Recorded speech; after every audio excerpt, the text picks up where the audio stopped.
নমস্কার, কেমন আছেন সবাই? আশা করছি সবাই খুব ভালো আছেন এবং সুস্থ আছেন। আজকে আপনারা শুনবেন লেখিকা শ্রীপর্ণা দাস ব্যানার্জির একটি টান টান ক্রাইম থ্রিলার গল্প, হিপনোটিক ক্রাইম। আজকের গল্পটি আমরা নিয়েছি খসড়া প্রকাশনী থেকে প্রকাশিত হিপনোটিক ক্রাইম এই বইটির থেকে। বইটি সংগ্রহ করবার লিঙ্ক দেওয়া থাকবে ডেসক্রিপশন বক্সে, অবশ্যই চেক আউট করতে ভুলবেন না। আজকের গল্প পাঠে এবং গল্পের সূত্রধার আমি সন্তু। তাহলে শুরু করছি আজকের গল্প, লেখিকা শ্রীপর্ণা দাস ব্যানার্জির হিপনোটিক ক্রাইম।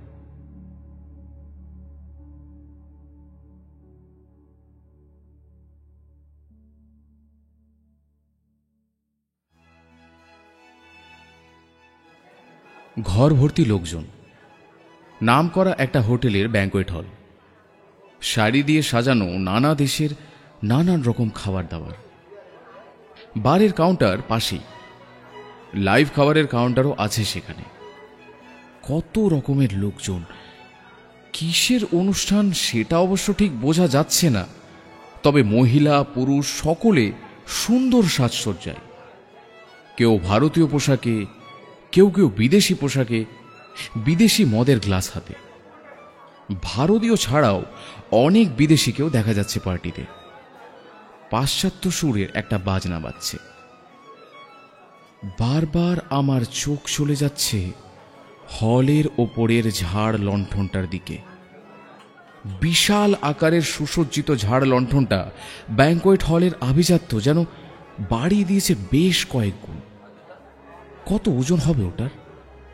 10 কেজি, 14 কেজি, নাকি আরো বেশি? সূক্ষ্ম কাঁচের তৈরি ঝাড় লণ্ঠনটা, আর তাতে আলো পড়ে বেশ প্রতিফলন হচ্ছে। আমার চোখেও পড়ছে ওই প্রতিফলন। ঝাড় লণ্ঠনটার নিচে দিয়েই এত লোকজন যাচ্ছে আসছে। কারো মাথায় যদি এটা পড়ে, সে কি আর বাঁচবে? সে তো, কিন্তু আমি এসব ভাবছি কেন? যত সব অলক্ষণে ভাবনা আমারই মাথায় আসে। তাছাড়া আমি এই পার্টিতে কেন এসেছি, কি করছি, কিছুই তো কে জানে। কাউকে চিনি না এখানে আমি। দু একজন আমার দিকে তাকিয়ে হেসে চলে যাচ্ছে। কেউ কেউ হাই হ্যালো সব বলছে। বিদেশিরা আরো দু একটা কথা বেশি বলছে, যেমন হাই, হাউ আর ইউ, এসব ধরনের কথা। আমাকেও উত্তর দিতে হচ্ছে এইসব প্রশ্নের, কিন্তু আমার মোটেই ইচ্ছে করছে না। কথা বেশি বলতে একটু ইচ্ছে করে না আমার। তার উপর যাদের আমি চিনি না তাদের সাথে কথা বলতে এমনিতেই ইচ্ছে করে না। খুব শীত শীত করছে। হলের এসিটা খুব বাড়িয়ে রেখেছে মনে হচ্ছে। আমি কি পড়ে আছি সেটাও তো বুঝতে পারছি না। কোথাও কোনো আয়নাও চোখে পড়ছে না কেন? নিজেকে দেখতেও পাচ্ছি না। তবে নিশ্চয়ই আমিও ভালো রকম সাজ পোশাকে আছি, না হলে তো লোকে হাসাহাসি করতো, তাই না? কিন্তু কিন্তু কেমন একটা অস্বস্তিকর ব্যাপার আমায় চেপে ধরছে। আমি কাউকে চিনি না, কেউ আমাকে চেনে না, আমি তাও এখানে আছি কেন? হাতে একটা সুদৃশ্য প্লেট, কি সব খাবার নিয়েছি তাতে, আর আরাম করে খাচ্ছি। একটাও খাবারের নাম জানি না, কিন্তু কিন্তু খুব ভালো খেতে প্রত্যেকটা খাবার। পার্টিতে একটা লোকের দিকে বারে বারে আমার চোখ চলে যাচ্ছে। কালো কোট পরেছে লোকটা, মোটামুটি চেহারার, বেশ হ্যান্ডসাম দেখতে। ওর হাতেও খাবারের প্লেট। লোকটাকে কি আগে কখনো কোথাও দেখেছি? কিন্তু ওকে আমার একটু সহ্য হচ্ছে না। তবুও বারে বারে ওর দিকে চোখ চলে যাচ্ছে কেন আমার? হ্যাঁ, লোকটা কিন্তু আমার দিকে তাকাচ্ছেও না। আরে আমি তো ওকে চিনিও না, তাহলে এমন কেন হচ্ছে যে আমি ওকে সহ্য করতে পারছি না? এমনটা না মাঝে মাঝে হয় আমার সাথে। কাউকে চিনি না, তবুও তাকে দেখা মাত্র রাগ হয়। কোট পরা লোকটার মুখটা মাঝে মাঝে চেনা চেনা লাগছে, কিন্তু আমি জানি যে আমি ওকে চিনি না। না, এবার তাড়াতাড়ি খাবারটা খেয়েই বেরিয়ে যাব। এখানে থাকতে আর ভালো লাগছে না। অনেকক্ষণ থেকে খাবার খেয়েই যাচ্ছি। লোকটার দিকে আর না তাকিয়ে খাবারে মন দিলাম। খাবার শেষ করে থালাটা একটা টেবিলে রেখে এলাম। লোকটাও তখন আমার পাশে ছিল। হঠাৎ খুব হট্টগোল শুরু হয়ে গেল ঘরটায়। এ কি ব্যাপার? লোকটা আহত হয়ে গেল কি করে? পেট থেকে ঝরঝর করে রক্ত পড়ছে। কুঁকড়ে যাচ্ছে লোকটা। আমাকে দেখছে কেমন করে? কেন দেখছে আমার দিকে? কি বিচ্ছিরি ভাবে দেখছে আমার দিকে। সব লোকজন ছুটে গেছে ওর দিকে। কেউ কোথায় যেন কল করছে না? হ্যাঁ, এবার কিছু লোক আমার দিকে ছুটে আসছে। আহত লোকটার চোখ দুটো ফ্যাকাশে হয়ে যাচ্ছে। মারা যাচ্ছে লোকটা। তাও আমার দিকে তাকিয়ে আছে কেন? প্রচন্ড কষ্ট আর রাগের ওই চোখ দুটো এবার ভয়ানক লাগছে ওর। সাদা প্যাটে আমার দিকে তো তাকিয়ে আছে। বাকি লোকগুলো ছুটছে, রাগে ধেয়ে আসছে আমার দিকে। আমি পালাতে পারছি না। কেন? কি আমার হাতে একটা রক্তাক্ত কাঁচের টুকরো? এটা এলো কি করে আমার হাতে? ছুঁড়ে ফেলে দিলাম কাঁচের টুকরোটা। একটা লোক পকেট থেকে একটা রুমাল বের করে সেটা দিয়ে কাঁচের টুকরোটা তুলে নিল। আরো লোক জড়ো হয়ে আমাকে ধাওয়া করতে লাগলো। কিন্তু পালানো যাচ্ছে না। পারছি না আমি পালানো যাচ্ছে না।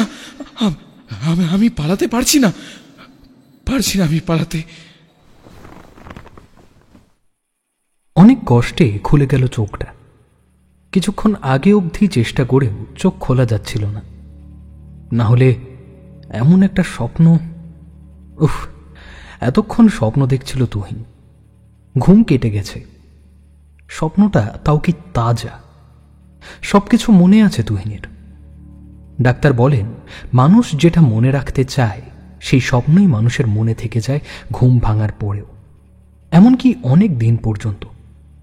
আবার এমন অনেক আজে বাজে স্বপ্ন মানুষ রোজ দেখে যেটার সাথে তার অনুভূতির কোনো সম্পর্ক নেই। সেই সব স্বপ্ন ঘুম ভাঙার সাথে সাথে মানুষ ভুলে যায়, কারণ মানুষের সচেতন মন সেটাকে ভুলিয়ে দেয়। কিন্তু অবচেতন মনে রেখে যাওয়া কোনো অনুভূতি থেকে যদি সেই স্বপ্ন আসে, সেটা অনেক দিন পর্যন্ত মনে থেকে যেতে পারে। এমন কিছু কথা মনে হয় শুনেছিল তুহিন, কিন্তু স্বপ্নের ওই লোকটাকে কি সত্যি চেনে না সে? স্বপ্নের প্রতিটা মুহূর্ত মনে আছে তার। শরীর যেন পাথরের মতন জমে গেছিল, একটু নড়াচড়াও করতে পারছিল না সে। তুহিন দীর্ঘ সময় ধরে এমন একজন ডাক্তারের কাছে নিজের চিকিৎসা করাতো যিনি একজন মনোরোগ বিশেষজ্ঞ। ওনার কাছের থেকে তুহিন অনেক কিছু জানতে পেরেছিল স্বপ্ন নিয়ে।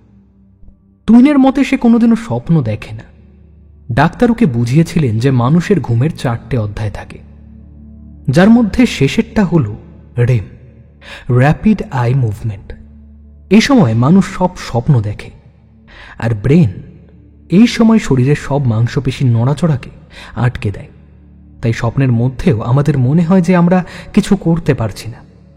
কোনো কারণে তুহিনের ঘুমের ওই রেম পিরিয়ডটায় বিঘ্ন ঘটতে থাকে, তাই ওর স্বপ্ন আসে না। কিন্তু আজকাল একটু আধটু স্বপ্ন দেখে তুহিন। স্বপ্ন দেখাটাই স্বাভাবিক। আর স্বপ্ন যেমনই হোক না কেন, কোনো স্বপ্নেই নিজেকে কখনো দেখা যায় না। এইসব কথা মনে পড়ে তুহিনের। ঘড়ি দেখে, সময় বলছে তখন রাত 3:30। এখনো অনেক রাত বাকি। খাটের পাশে রাখা জলের জাগ থেকে জল ঢেলে খেয়ে আবার তুহিন গা এলিয়ে দেয় বিছানায়। কিন্তু চোখে আর ঘুম নেই। একদৃষ্টিতে তাকিয়ে থাকে তুহিন সিলিংয়ের দিকে। গরম লাগছে। ঘাড়ের পেছনটা গরম হয়ে যাচ্ছে, বালিশ চাদর সব গরম হয়ে যাচ্ছে। অস্বস্তি করছে তুহিনের। আর ঘুম নেই চোখে। কোথার থেকে একরাশ রাগ এসে জমা হচ্ছে মনে। স্বপ্নের সেই লোকটার দুটো চোখ শুধু মনে পড়ে যাচ্ছে। ধর্মড়িয়ে উঠে বসে তুহিন। খাট থেকে নেমে পাশের ঘরে যায়। টেবিল ল্যাম্পের মৃদু আলোটা জ্বালে। পুরো পাড়াটা তখন নিঝুম। একটা দুটো কুকুরের মাঝে মাঝে ডাক তুলে নীরবতা ভঙ্গ করে আবার শুয়ে পড়ছে। তুহিন ওর কাজের টেবিলের ড্রয়ার থেকে বের করে ওর নিজের স্কেচের একটা খাতা। খাতাটা নতুন। প্রথম পাতায় আঁকা শুরু করে তুহিন। নিস্তব্ধ পরিবেশে পেন্সিলের খসখস শব্দ তুলে মুহূর্তের মধ্যে নতুন স্কেচের খাতার প্রথম পাতায় ফুটে ওঠে সেই স্বপ্নে দেখা চোখ দুটো। নিষ্প্রাণ চোখ, কিন্তু তাতে আস্ফালনের আগুন, কষ্টের আঁচ আর রাগের দাবানল। সবকিছু তুহিনের জন্য। কিন্তু তুহিন তো নির্দোষ। কি করেছে ও? ঘড়ির কাঁটা ঘুরতে থাকে। একসময় ঘড়ি জানান দেয় ভোর 5টা। তুহিনের চোখ দুটো জ্বালা করতে থাকে, কিন্তু তবুও একটা সৃষ্টির খুশিতে মন ভরে ওঠে ওর। ঠিক সেই মুহূর্তে সেই কালো কোটের ভেতরে লুকিয়ে থাকা লোকটার চেহারা হুবহু ফুটে উঠেছে স্কেচের খাতায়। তুহিন একটা সাধারণ প্রাইভেট চাকরি করলেও সে নিজে একজন আর্টিস্ট বটে। মাথা ভর্তি ঝাঁকড়া চুল, পাগল পাগল হাবভাব। তার নিজের হাতে গড়া অনেক শিল্প বিক্রি হয়েছে শহরে। অনেক নামডাক না হলেও এটা তার পারিপার্শ্বিক অন্যতম পেশা, আর নেশাও বটে। স্কেচটা শেষ করে ওই পাতার ডান দিকে তুহিন তার নিজের আরও একটা শিল্পকে নিজের নামের মালিকানা দিয়ে লিখে রাখে নিজের নাম, তুহিন কর্মকার।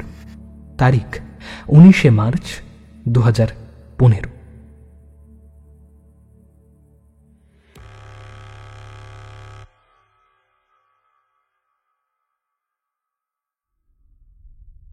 জুলাই 2015। এবিপি আনন্দ, কলকাতা টিভি, জি নিউজ সব টিভি চ্যানেলে সকাল থেকে একটাই খবর দেখিয়ে যাচ্ছে। বাইপাসের ধারে পাওয়া গেছে নৃশংসভাবে খুন হওয়া একটি বডি। ভোরবেলা বডিটা প্রথম চোখে পড়ে একজন ট্যাক্সি ড্রাইভারের। সেই পুলিশকে খবর দেয়। ট্যাক্সি নিয়ে সে এয়ারপোর্টে যাচ্ছিল। তখন ভোর 4:30 হবে। ট্যাক্সি ড্রাইভার সকাল সকাল ঝোপের ধারে ট্যাক্সিটা দাঁড় করিয়েছিল তার বিশেষ দরকারে। হঠাৎ তার চোখে পড়ে ঝোপের পাশ থেকে একটা হাত বেরিয়ে আছে। ঘাবড়ে গিয়ে আরেকটু ঝোপের কাছে যেতেই বডিটা দেখতে পায় সে। বডিটা রক্তে ল্যাপটানো। ভূত দেখার মতন করে ট্যাক্সি ড্রাইভার পালিয়ে আসে ওখান থেকে। ট্যাক্সিতে বসেই ফোন করে কাছের থানায়। খবর পেয়ে পুলিশ পৌঁছয় কিছুক্ষণের মধ্যে। ডেড বডি তুলে নিয়ে যায় ময়না তদন্তের জন্য। লোকে লোকারণ্য হয়ে থাকে বাইপাস অনেকক্ষণ। অসময়েও বিশাল ট্রাফিক জমা হয়ে যায়। অত ভোরেও টিভি চ্যানেল থেকে রিপোর্টার আর ক্যামেরাম্যানরা পৌঁছে গেছে খবরের আপডেট নিতে।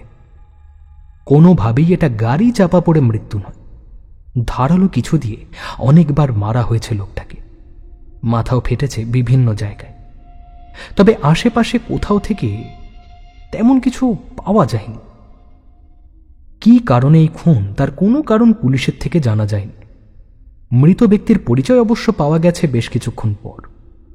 নাম দেবাশিস মল্লিক, বয়স 38, পেশায় নিউরোসার্জন। বেশ সম্ভ্রান্ত বাড়ির লোক। তার দাদাও কলকাতার একজন নাম করা ডাক্তার। আপাত দৃষ্টিতে পুলিশের ধারণা এটা কোনো পেশাদার খুনির কাজ না।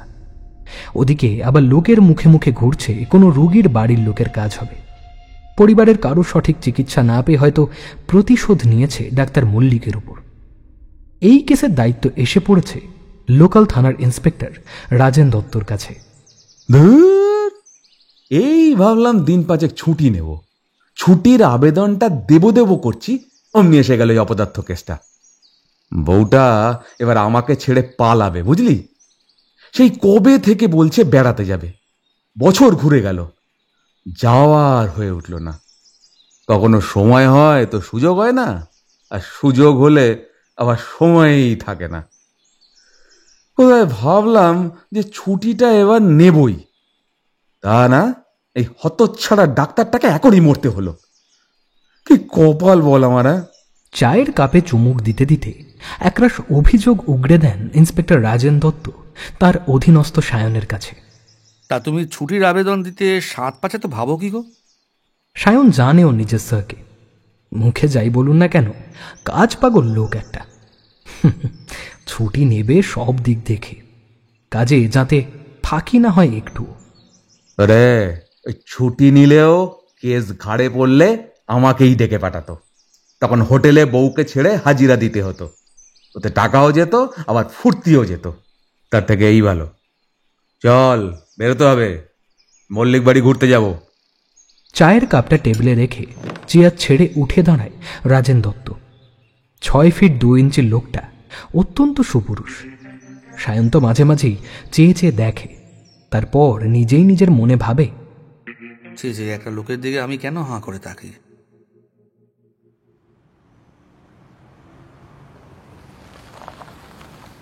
কলকাতার এলগিন রোডের ধারেই ডক্টর মল্লিকদের বাড়িটা।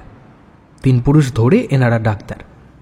2 ছেলে, দেবাশিস মল্লিক ছোট ও দেবজ্যোতি মল্লিক বড়। এনাদের বাবা রঞ্জন মল্লিকও ছিলেন ডাক্তার। তিনি অবশ্য মারা গেছেন বছর 3 আগে, নর্মাল ডেথ। তবে ওনাদের মা বেঁচে আছেন এখন। দেবজ্যোতি মল্লিক মনোরোগ বিশেষজ্ঞ, বেশ নামকরা ডাক্তার। নিজের প্রাইভেট ক্লিনিক আছে ওনার। কিছুদিন হলো ভার্চুয়াল রিয়ালিটির মাধ্যমে চিকিৎসা শুরু করেছেন। বিয়ে করেননি। ভাই দেবাশিস মল্লিক একমাত্র দুর্বলতা তাঁর। ভাই মারা যাওয়াতে ভীষণভাবে ভেঙে পড়েছেন তিনি। খবরে তাই জানা গেছে। ইন্সপেক্টর রাজেন দত্ত আর সায়ন এলগিন রোড ক্রস করে পৌঁছন মল্লিক বাড়িতে। কাজের লোক দরজা খুলে দিতে 2 ইন্সপেক্টর ঢোকেন বাড়িতে। বাড়িতে শুধু মিসেস দীপা মল্লিক আছেন, দেবাশিস মল্লিকের মা। বাড়ি তো নয়, যেন আলিশান বাংলো। নমস্কার, দুঃখিত এই সময় আপনাদের একটু বিরক্ত করতে হচ্ছে। ইন্সপেক্টর রাজেন দত্ত আর সায়ন নিজের পরিচয় দেন। বলুন, কি জানতে চান? মিসেস মল্লিক একটু চাপা গলায় জিজ্ঞেস করেন। গলা ধরে আছে ওনার, তবে ভেঙে পড়েননি, বা হয়তো ভেঙে পড়েছিলেন আবার সামলে নিয়েছেন নিজেকে। ছোট্ট একটা ছেলে মিসেস মল্লিকের পাশে পাশে ঘুরঘুর করছে। বয়স আন্দাজ 3 কি 4 হবে। সে নিজের খেয়ালেই ঘুরঘুর করছে। কি ঘটনা ঘটে গেছে বাড়িতে কিছুই বোঝবার মতন বয়সে পৌঁছায়নি সে। সায়ন বেশ কিছুক্ষণ ছেলেটার দিকে তাকিয়ে আছে দেখে মিসেস মল্লিক নিজেই বলে ওঠেন, ও পাবলু, দেবাশিসের ছেলে। না মানে আপনি কি বাড়িতে একা? একটু দেবজ্যোতি মল্লিকের সাথে কথা বলা যাবে? ও তো বাড়িতে নেই, ক্লিনিকে গেছে। তাড়াতাড়ি ফিরবে বলে গেছে। বাড়িতে এত বড় একটা ঘটনা, আমি বারণ করেছিলাম, তাও তো গেল। মিসেস দীপা মল্লিকের গলায় চাপা অভিযোগের সুর। নার্ভের ওপর কি অসীম কন্ট্রোল মহিলার। ছেলে সদ্য মৃত্যুতেও চোখে জল নেই, বা হয়তো সবার সামনে তিনি ভেঙে পড়তে রাজি নন, যেন সমস্তটা কোথাও একটা চাপা দিয়ে নিজের মধ্যে রেখে নিয়েছেন। আর দেবাশিস মল্লিকের স্ত্রী, কথা বলা যাবে ওনার সাথে যদি সম্ভব হয়? কি জানার আছে সেটা বলুন। রুমি ওপরে আছে, কথা বলার মতো অবস্থায় নেই। আমার বাড়ির ছেলে খুন হয়েছে, আর আপনারা খুনিকে না ধরে আমার বাড়িতে এসে কি করছেন বুঝতে পারছি না। সম্প্রতি কিছু পরিবর্তন কি দেবাশিস মল্লিকের মধ্যে মনে হয়েছিল, বা কাউকে সন্দেহ হয় আপনার? না, তেমন তো কিছু দেখিনি। আর সন্দেহ কাকে করব, কেনই বা করব? আপনারা এবার আসুন, আমার কথা বলার কোনো ক্ষমতা নেই। যা করার আপনারা করুন। বলেই উঠে দাঁড়ান মিসেস মল্লিক। বডি ল্যাঙ্গুয়েজ বোঝায় যেন এবার তাঁরাও বিদায় হয় বাড়ি থেকে। অগত্যা ইন্সপেক্টর দত্ত আর সায়নকে উঠতেই হলো তখনকার মতন। উল্টো দিকের একটা চায়ের দোকানে সিগারেট ধরিয়ে ইন্সপেক্টর রাজেন দত্ত জিজ্ঞাসা করে সায়নকে, কি বুঝলে? বোঝার মতো কিছু হলো কি?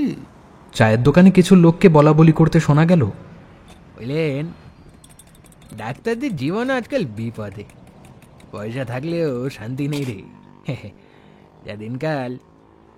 তবে ডাক্তারগুলো আজকাল ধোয়া তুলসী পাতা তো নয়। কথাগুলো কানে আসতে সায়ন বলল, আমাদের একবার ডক্টর মল্লিকের ক্লিনিকে যাওয়া উচিত কি? উচিত তো বটেই, কিন্তু দেবাশিস মল্লিকের নিজস্ব কোনো ক্লিনিক আছে কিনা আগে সেটা দেখ। ওই দেবজ্যোতি মল্লিকের ক্লিনিকে এক্ষুনি গিয়ে কোনো লাভ নেই। সায়ন ঝট করে ডক্টর দেবাশিস মল্লিকের হসপিটাল লিস্টটা মোবাইল থেকে দেখে নেয়। সারা সপ্তাহ ধরে মোট 3টে হাসপাতালে উনি যেতেন।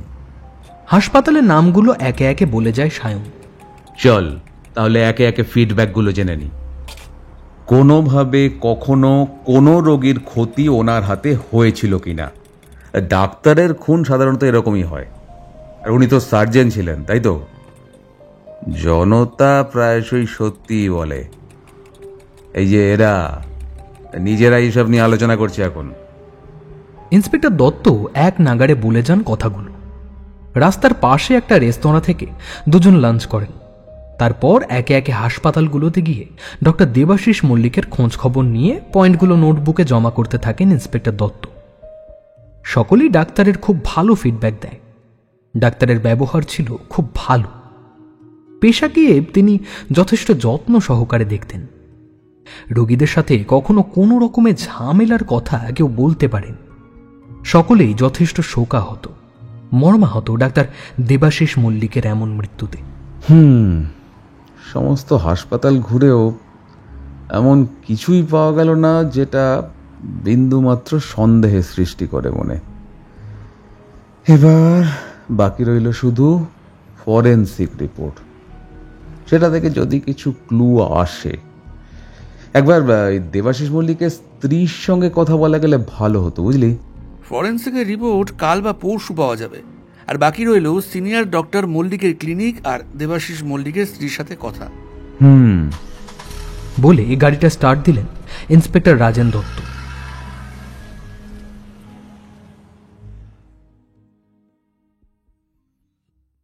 দশই জুলাই সকাল 10:30। সবে ফরেন্সিক রিপোর্ট হাতে এসেছে। ইন্সপেক্টর দত্ত খুঁটিয়ে দেখছেন রিপোর্টটা। ইট জাতীয় ভারী কোনো জিনিস দিয়ে আঘাত করা হয়েছিল ডাক্তার দেবাশিস মল্লিকের মাথায়। প্রথমবার মাথার পেছনে ডান দিক ঘেঁষে, পরে আরও একবার মাথার তালুতে। মানে এটাই বোঝা যায় যে পেছন দিক থেকে আঘাত করা হয়েছিল প্রথমে। তাতে সম্ভবত ডাক্তার পড়ে যান এবং আহত হন। তখন মাথার তালুতে দ্বিতীয়বার আঘাত করে মারা হয় ওনাকে। মৃত্যু হয়েছে রাত 1টা থেকে 2টো এই সময়ের মধ্যে। কিন্তু সেদিন স্পটে কোনো রক্ত লাগা ইট পাওয়া যায়নি। খুনি কি তাহলে সেটা হাতে করে সেদিন বাড়ি নিয়ে গিয়েছিল? ঝোপঝাড়ের ভিতরেও কিছু ছিল না, তবে পাশেই একটা খাল ছিল। খুনি যদি সেখানে ফেলে দিয়ে থাকে তাহলে কিছুই করার নেই, খুনের হাতিয়ার পাওয়া যাবে না সেক্ষেত্রে। ফরেন্সিক রিপোর্টটা সায়নের হাতে দিয়ে ইন্সপেক্টর দত্ত উঠতে যাবেন, এমন সময় তার ডেস্কের ল্যান্ডলাইন ফোনটা বেজে ওঠে। স্বয়ং ওসি রূপেশ বসাকের ফোন। কিছু ক্লু পাওয়া গেছে পরশুর খুনের? না স্যার, এখনো তেমন কিছু পাইনি। বলে কিছুক্ষণ থেমে যান ইন্সপেক্টর দত্ত পরবর্তী আদেশের জন্য। এবার আমি ক্লু দিচ্ছি, শোনো। আরও একটা খুন রিপোর্ট হয়েছে কাল মাঝরাতে বা ভোরের দিকে। এই খুনটাও হাই প্রোফাইল। প্রফেসর সুদীপ জানা। কে জানো উনি? হ্যাঁ স্যার। তাও ভালো, না চিনলে বলতাম পুলিশের কাজ ছেড়ে দেওয়া উচিত। নাম করা মনোরোগ বিশেষজ্ঞ সুদীপ জানা। তবে অনেক দিন হলো রিটায়ার করেছেন। 68 বছর বয়স হয়েছিল। ওনার অনেক বইও আছে। হ্যাঁ জানি স্যার। আমার কাছে সোজা ফোন আসে আজ সকালে। সারাদিনের দেখাশোনার লোক খবরটা দেয় আমাকে। উনি একাই থাকতেন, স্ত্রী মারা গেছেন গত বছর। রিটায়ার করলেও অনেক তাবড় ডাক্তার ওনার কাছের থেকে অনেক জটিল কেসের পরামর্শ নিতেন। এমন একজন জ্ঞানী ডাক্তারকে মারার কি দরকার পড়লো বোঝা যাচ্ছে না। সামলাও এই দুটো খুন। যত তাড়াতাড়ি সম্ভব কেস দুটোর কিনারা করতেই হবে, না হলে আমাদের হাতছাড়া হবে, লালবাজারে চলে যাবে কেস। এছাড়া বদনাম তো আছেই। ঠিকানা পাঠাচ্ছি প্রফেসর সুদীপ জানার, এখনই বেরিয়ে পড়ো। এক নাগাড়ে এতগুলো কথা বলে ফোন কাটলেন ওসি। কি হলো? কথা বলার সময় নেই, এক্ষুনি বেরোতে হবে। ইন্সপেক্টর দত্ত প্রায় দৌড় লাগান পুলিশ গাড়িটার দিকে। কি হয়েছে সেটা তো বলো। এত তড়িঘড়ি করে কোথায় যাচ্ছি আমরা? আরও একটা খুন রিপোর্ট হয়েছে, সম্ভবত কাল মাঝরাতে বা আজ ভোরে হয়েছে কোনটা। এই কেসটাও কিন্তু খুব হাই প্রোফাইল। প্রফেসর সুদীপ জানা কে জানিস? না স্যার। সুদীপ জানা কে সেটাই জানিস না? পুলিশের কাজ ছেড়ে দে। নাম করা মনোরোগ বিশেষজ্ঞ Sudip Jana. High profile case? চল যেতে যেতে বলছি। ইন্সপেক্টর রাজেন দত্ত আর সায়নের পুলিশের গাড়িটা এসে দাঁড়ায় প্রফেসর সুদীপ জানার বাড়ির সামনে। এতক্ষণে গেটের বাইরে লোকের ভিড় লেগে গেছে। মিডিয়া থেকেও এসে গেছে রিপোর্টার আর ক্যামেরাম্যানরা। এত তাড়াতাড়ি নিউজ চ্যানেলের কাছে যে কি করে খবর পৌঁছয় কে জানে। আজ আবার সকাল থেকে বৃষ্টি ঝিরঝির করে লেগেই আছে। গাড়ি থেকে নামতেই দুই পুলিশ ইন্সপেক্টরকে ছেঁকে ধরে মিডিয়ার লোকজন। পর পর দুটো খুন 24 ঘন্টার ব্যবধানে। পুলিশ কি কোনো ক্লু পেয়েছে? খুনি কি একজন নাকি আরও কেউ জড়িত? এই কেস দুটো কি লালবাজার হ্যান্ডেল করছে? এরম অসংখ্য প্রশ্ন ছুটে আসে সাংবাদিকদের থেকে। আমরা এখনো বাড়ির ভেতরে ঢুকিনি, আগে ঢুকতে দিন, কেসটা দেখতে দিন, তারপর না হয় বলা যাবে। আর হ্যাঁ, ডাক্তার দেবাশিস মল্লিকের কেসটার ইনভেস্টিগেশন এখনো চলছে, রেজাল্ট জানা যাবে সময় মতো। সায়ন উত্তর দিতে দিতে গেটের সিকিউরিটিকে নির্দেশ দেয় গেট খুলতে। সিকিউরিটি বেচারা বাইরে এত ভিড় দেখে গেটে তালা দিয়ে আড়াল হয়ে বসেছিল। সল্টলেক করুণাময়ীর কাছে বাড়ি প্রফেসর সুদীপ জানার, নিজস্ব বাড়ি। খুব বড় না, কিন্তু খুব যত্ন করে বানানো আর সাজানো। বাড়ির সামনে পেছনে বাগান করা, নিশ্চয়ই মালি দেখাশোনা করে। আজকে কাউকে দেখা গেল না, যদিও আজকে তো বৃহস্পতিবার, মালির ছুটি থাকার কথা নয়। অবশ্য যদি না সে বৃহস্পতিবার করেই ছুটি নেয়। নানা রকম আলোচনা করতে করতে ঘরের ভেতরে ঢোকে দুজন। সারাদিন প্রফেসর সুদীপ জানার সঙ্গে থাকতো বছর 50-এর একটা লোক, নাম রঞ্জন, রোকাটে গরম। সেই দরজা খুলে দেয়। বাড়িতে ঢুকেই সামনে বসার ঘর, বড় একটা এলসিডি টিভি। টিভির ঠিক উল্টো দিকে রিক্লাইনার সোফা, একটা মানধাতার আমলের চেয়ার, আজকাল যাকে লোকে বলে অ্যান্টিক কালেকশন। বসার ঘরের পাশে রান্নাঘর, সেটা পেরোলে প্রফেসর সুদীপ জানার চেম্বার। উনি কি নিজে কখনো কোনো রোগী দেখতেন? না না, উনি তো ডাক্তার ছিলেন না। হ্যাঁ, তবে অনেক ডাক্তার ওনার কাছে আসতেন, ঘন্টার পর ঘন্টা আলোচনা হতো। বডিটা কোথায়? ইন্সপেক্টর রাজেন দত্ত প্রশ্ন করতে রঞ্জন দেখিয়ে দেয় বেডরুমের দিকে। আপনার রুমটা কোন দিকে? বেডরুমের ঠিক উল্টো দিকের রুমটা। কাল রাতে কেউ এসেছিল? আপনি কখন দেখলেন যে উনি মারা গেছেন? মারা যাওয়ার আগে ওনার সাথে আপনার শেষ কখন দেখা হয়? এরকম বেশ কিছু প্রশ্ন করেন ইন্সপেক্টর দত্ত। মিনিট 2-3 সময় নিয়ে জানায় রঞ্জন। কাল বাড়িতে কেউ আসেনি। বিকেলে মালি নিজের কাজ সেরে চলে যায়, আর রান্নার লোক কালকে আসেনি, সে ছুটি নিয়েছে, দিন 2 হলো। তবে স্যার কাল বাইরে ডিনার করতে গেছিলেন, একটা নেমন্তন্ন ছিল স্যারের।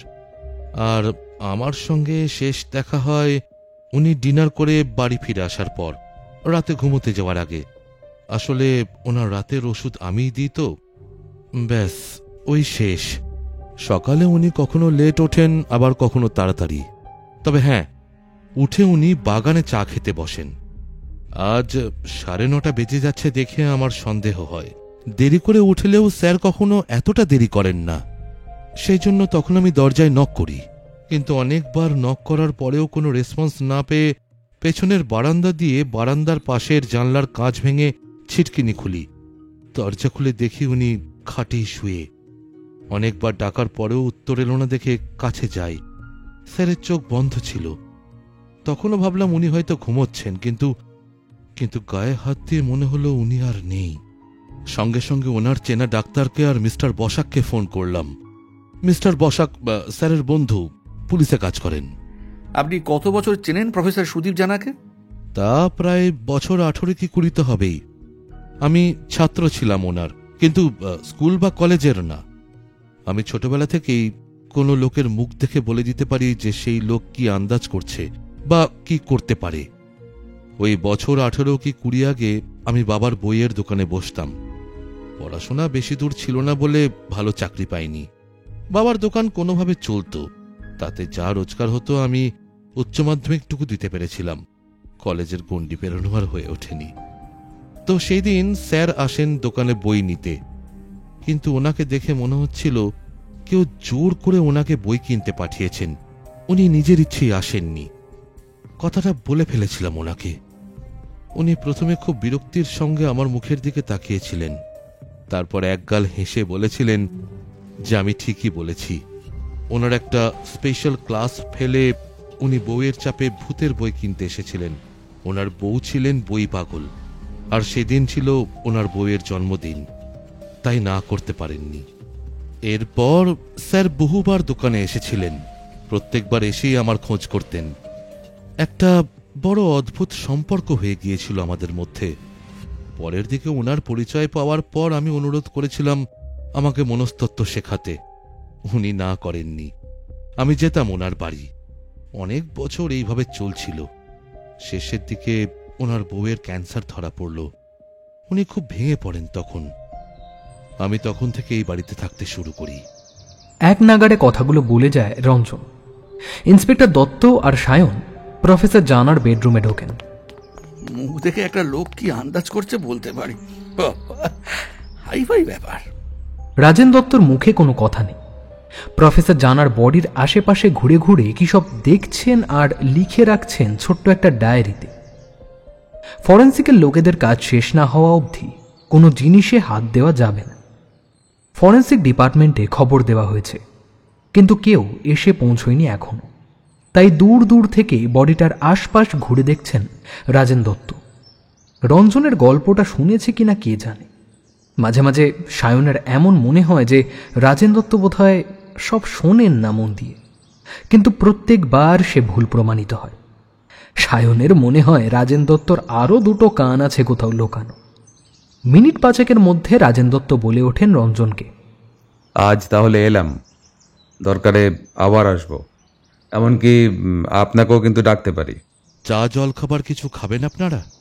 আপনি যদি সকাল থেকে কিছু না খেয়ে থাকেন তাহলে আপনাকে কোম্পানি দিতে পারি। না না, আমি ব্রেকফাস্ট করে নিয়েছি। আপনারা আসুন, আমি আপনাদের জলখাবারের ব্যবস্থা করে দিচ্ছি। রঞ্জন রান্নাঘরের দিকে পা বাড়ায়। আমাদেরও ব্রেকফাস্ট হয়ে গেছে, ধন্যবাদ, পরে আর একদিন হবে বলে হাঁটা মারেন রাজেন দত্ত। সায়নও পিছু নেয় ওর স্যারের। প্রফেসর জানার বাড়ির থেকে বেরিয়ে সায়ন জিজ্ঞাসা করে, কি বুঝলে রঞ্জনের গল্পটা শুনলে? মুখ দেখে সে নাকি মন পড়ে ফেলে। বুঝলাম।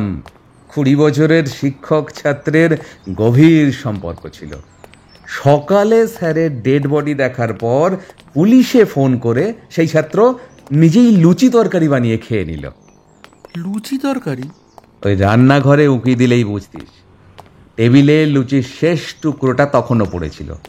আমরা এসে যেতে সেটা মুখে ঢোকানোর আর সময় পাননি উনি। বাগানের ভেতর দিয়ে মেন গেটের দিকে এগোতে এগোতে বলেন ইন্সপেক্টর দত্ত, গেটের বাইরে লোকের ভিড় তখন। মিডিয়ার লোকজনও ছাড়ার পাত্র নয়। সবাই ঠায় দাঁড়িয়ে আছে ভেতরে কি হলো জানার জন্য। আকাশ এখন মেঘলা, বৃষ্টিটা ধরেছে একটু। পুলিশদের বেরিয়ে যেতে দেখে সিকিউরিটি গার্ডটা আবার গেটে তালা লাগাতে এসে গেছে। এই যে ভাই, আজকে মালি কাজে আসেনি? না স্যার, কাল যাওয়ার আগে বলল আজ তার ছুটি। উত্তর শুনে মেন গেটটা খুলে জমায়েতের লোকজন আর মিডিয়ার লোকজনের ভিড় ঠেলে গাড়িতে উঠতে যাবেন এমন সময় রাজেন দত্তের মোবাইল ফোনটা বেজে ওঠে। হ্যাঁ স্যার। ভিজিট হলো? কি বুঝলে? স্যার, বডি দেখে বোঝাই যায় না যে প্রফেসর জানা মারা গেছেন। কোনো আঘাত নেই শরীরের কোথাও, শুধু ওই ডান হাতের ওপরের দিকে ব্লেড বা ওরকম একটা কিছু দিয়ে একটু কেটে গেছে। বাকিটা তো দেখে মনে হবে উনি ঘুমোচ্ছেন। আর রুমেও অস্বাভাবিক কিছু নেই। খাটের পাশের টেবিলে শুধু একটা হজমের ওষুধের পাতা আর একটা জলের বোতল। স্যার, ফরেন্সিক টিম আসছে খানিকক্ষণের মধ্যেই, রিপোর্ট পেলেই আমি জানাবো। ফোনটা কেটে গাড়ির ইঞ্জিন স্টার্ট করেন ইন্সপেক্টর দত্ত।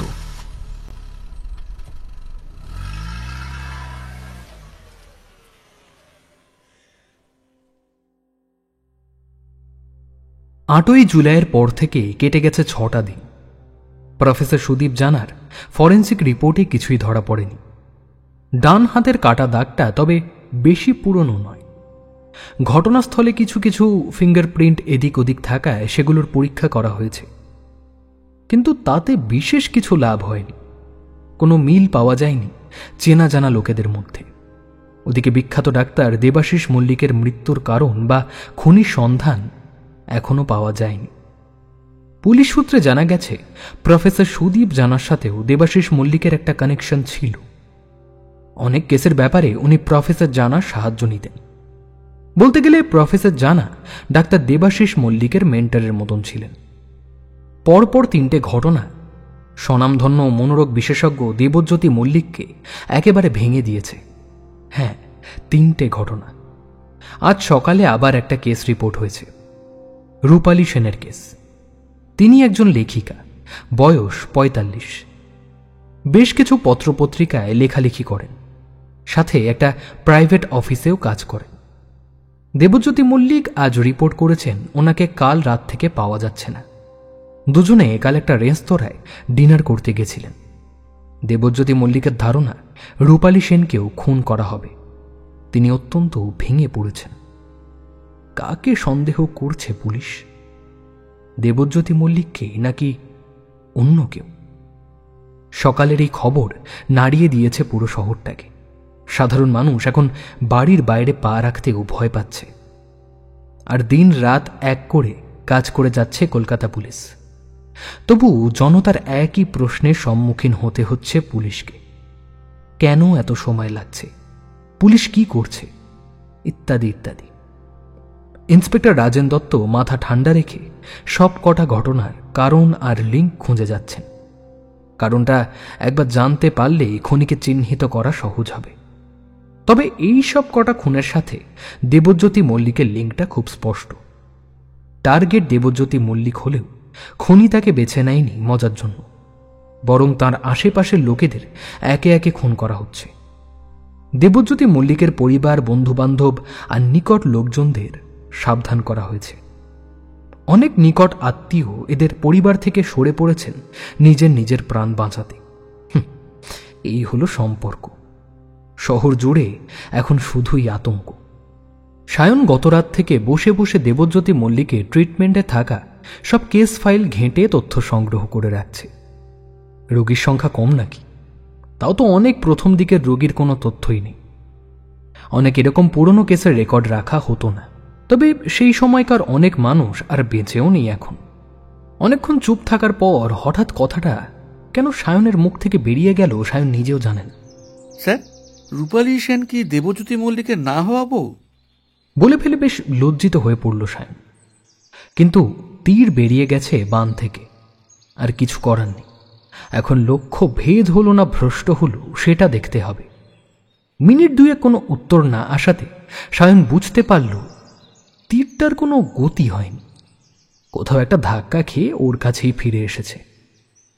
এটাও বুঝল স্যার মানে ইন্সপেক্টর দত্ত অযৌক্তিক কথার কোনো উত্তর দেন না। মনে মনে গুম হয়ে গেল সায়ন। অযৌক্তিক হবে কেন? একসাথে ডিনার করলেই কি বউ হয়ে যায় নাকি? বন্ধু হতে পারে, জানাশোনা রোগী হতে পারে। তবে দেবাশিস মল্লিকের ভয় আর উৎকণ্ঠা দেখে বোঝা যাচ্ছে বন্ধু হলেও এমন তেমন বন্ধু না। ঠিকই ধরেছিস। বউ না হলেও বন্ধু হতে পারে, গুরুত্বপূর্ণ বন্ধু যাকে হারানো যায় না। এক মনে চিন্তার নিস্তব্ধতাকে দুম করে কাটিয়ে জোর গলায় বলে ওঠেন ইন্সপেক্টর দত্ত। তা রূপালী সেনকে পাওয়া গেল দেবজ্যোতি মল্লিকের পেশেন্ট তালিকায়? তার পাওয়া যাবে না? বছর 7 আগে রূপালী সেন আসেন ওনার ক্লিনিকে অনাহুত ভয়ের থেকে মুক্তি পেতে। কিসের ভয়, কাকে ভয়, এসব ইনফরমেশন আর নেই। তবে শেষের বছর 2 দেবজ্যোতি মল্লিকের ক্লিনিকে ওনার আসার ফ্রিকোয়েন্সি অনেক কম। হয়তো উনি সেরে উঠেছেন, না হলে অন্য কোথাও চলছে চিকিৎসা। শেষের বছর? মরে গেছে ধরে নিলি? সায়ন আবার লজ্জিত হয়ে পড়ে ওর স্যারের প্রশ্নে। চল রূপালী সেনের বাড়ি যাওয়া যাক বলেই উঠে দাঁড়ান ইন্সপেক্টর দত্ত। দুজনে বেরোয় থানার থেকে। ঘড়িতে তখন সময় দুপুর 2টো। গোলপার্ক থেকে গাড়িটা ঘুরে যায় বাঁ দিকে। কেয়াতলা থেকে ডান দিকে মোড় নিয়ে একটু এগোলে রূপালী সেনের অ্যাপার্টমেন্ট। 4 তলা বাড়িটার 2 তলায় উনি থাকতেন, কিন্তু দরজায় তালা দেওয়া। অ্যাপার্টমেন্টের সিকিউরিটি জানায়, কালকে একটা গাড়ি আসে, রূপালী ম্যাডাম ওতে করে বেরিয়ে যান সন্ধে ওই ধরুন 7টা নাগাদ। তারপর থেকে আর ফেরেননি। ওই গাড়িটা আজ সকাল থেকে অনেকবার এসেছে, ডাক্তারবাবুর গাড়ি। ওকেও বললাম যে ম্যাডাম এখনো ফেরেননি। ডাক্তারবাবু চিন্তায় ছিলেন, তা চলে গেলেন। এই ডাক্তার আগেও এ বাড়িতে এসেছিলেন? হ্যাঁ, তা বেশ অনেকবার। সায়ন, একবার ডাক্তারবাবুকে কল কর, বল কালকের রেস্তোরাঁয় পারলে একবার দেখা করতে, এক্ষুনি। ডাক্তারবাবু? সায়ন একটু অবাকই হয় প্রথমে, তারপর বোঝে ডাক্তার দেবজ্যোতি মল্লিকের কথাই বলছিলেন ইন্সপেক্টর দত্ত।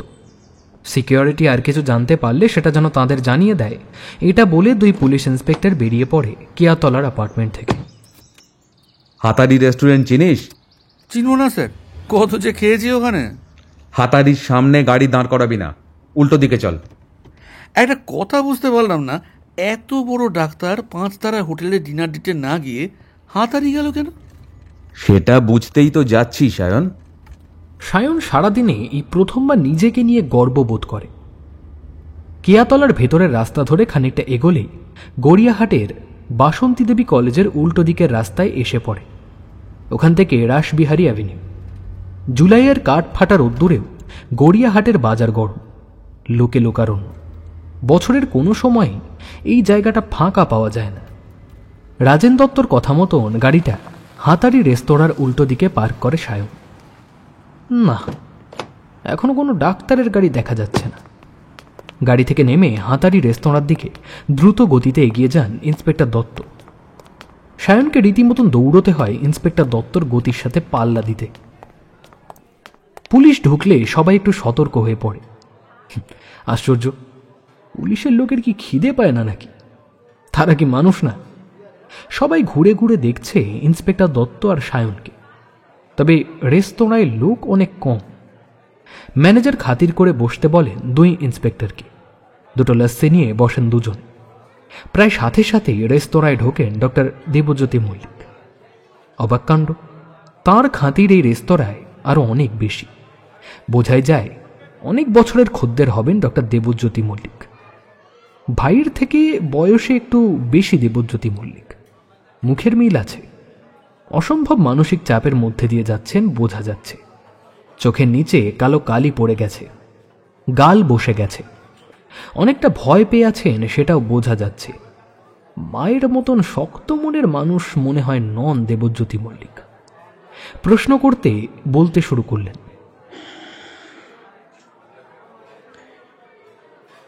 কাল আমরা ওই টেবিলে বসেছিলাম। ভাই যাওয়ার পর থেকে খুব ভেঙে পড়েছিলাম। কারোর সাথে কথা বলতে, দেখা করতে একদমই ইচ্ছে ছিল না। অনেকটা জোর করেই কাল রূপালী এখানে আমাকে ডেকে আনলো। খাওয়া দাওয়া প্রায় শেষ তখন রূপালী বলল বাথরুমে যাবে, তা গেল।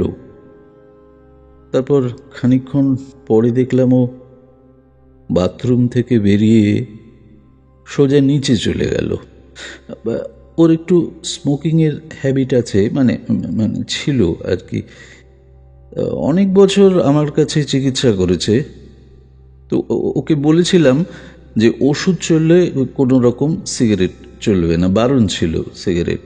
তো তখন বন্ধও করেছিল, কিন্তু যখন একেবারে সেরে উঠেছিল তখন আবার কন্টিনিউ করতে শুরু করে।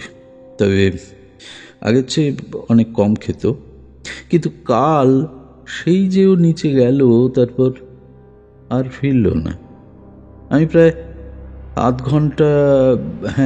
ঘন্টা অপেক্ষা করলাম, তারপর নিচে গেলাম। কিন্তু গিয়ে দেখি ওখানেও নেই। অনেকবার ফোন করলাম রূপালীকে, কিন্তু ওর ফোন বন্ধ ছিল। কেউ জানে না কি হলো, কোনো দুর্ঘটনা, চেঁচামেচি, কিছুই হয়নি। কি যে হলো। একভাবে বলতে বলতে ডক্টর দেবজ্যোতি মল্লিক ভেঙে পড়ে। আপনি কবে থেকে চেনেন মিস সেনকে? আমরা কলেজ থেকেই একে অন্যকে চিনি। না না, অন্য কিছু ভাববেন না প্লিজ। হ্যাঁ, আমরা শুধুই বন্ধু। ভালোবাসা, বিয়ের ইচ্ছে এসবের কোনোটাই আমাদের মধ্যে ছিল না। হ্যাঁ, তবে বিয়েও কেউ করিনি। অবশ্যই কারণটা ঠিক আমাদের জানা নেই, ক্ষমা করবেন। এত বছরের ডাক্তারি জীবনে ইচ্ছা বা অনিচ্ছাকৃতভাবে কোনো পেশেন্টের কোনো ক্ষতি আপনার হাত দিয়ে হয়েছে এরকম মনে পড়ে? হুম? ক্ষতি মানে ঠিক বুঝলাম না। ক্ষতি মানে জীবনহানি বা মানসিক পীড়ন। আপনি তো আবার মনের ডাক্তার। দেখুন, সব রোগী যে সারা জীবনের জন্য সুস্থ হয়ে যাবে, বেঁচে যাবে, এ গ্যারান্টি কোনো ডাক্তার দিতে পারে না। হ্যাঁ, আমরা চেষ্টা করি, উই ট্রাই আওয়ার বেস্ট, যথাসম্ভব চেষ্টা করি। তো বাকি রুগীকেও নিজের তরফ থেকে চেষ্টা করতে হয়।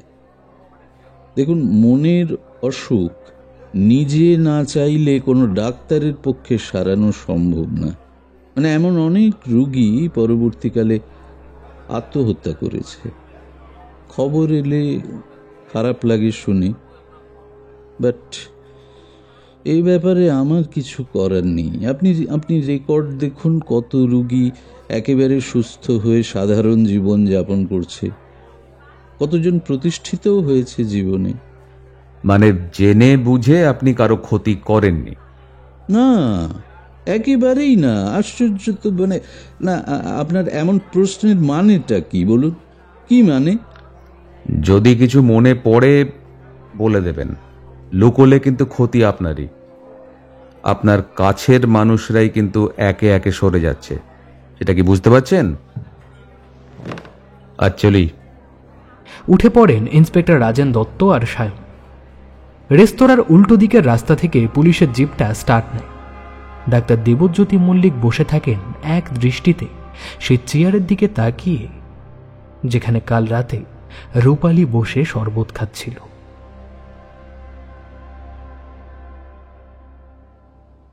তুহিন কর্মকার নামটা ডাকতেই উঠে দাঁড়ায় তুহিন। অনেকক্ষণ মনের মধ্যে অনেক উথাল পাথাল চলছিল। সত্যি কি দরকার ছিল ডাক্তারের কাছে আসবার? সত্যি কি ও পাগল হয়ে যাচ্ছে? এত বিষণ্ণতা, অবসাদ কেন ওর জীবনে? সকালে ঘুম থেকে উঠলে মনে হয়, কি হবে আরো একটা দিন নিয়ে? কি কাজ আছে ওর যেটা করতেই হবে? আলো ওকে ছেড়ে চলে গেছে বলে কি ওর জীবনটা এমন অন্ধকার হয়ে যাবে? না, ভাবার সময় এখন এটা নয়। এক পা করে তুহিন এগিয়ে চলে ডাক্তারের কেবিনের দিকে। দরজাটা খুলতেই ঠান্ডা এসির একটা ভারী হাওয়া ধাক্কা মারে ওকে। বাইরের বসার জায়গাটাই এত ঠান্ডা ছিল যে বসা যাচ্ছিল না, ভেতরটা আরো ঠান্ডা। এরা কি মানুষ? এত ঠান্ডা কনকনে ঘরে বসে থাকে কি করে? আসুন এদিকে। একজন মহিলা ডাকেন তুহিনকে ওই ঠান্ডা ঘরের ভিতর। নাম? তুহিন কর্মকার।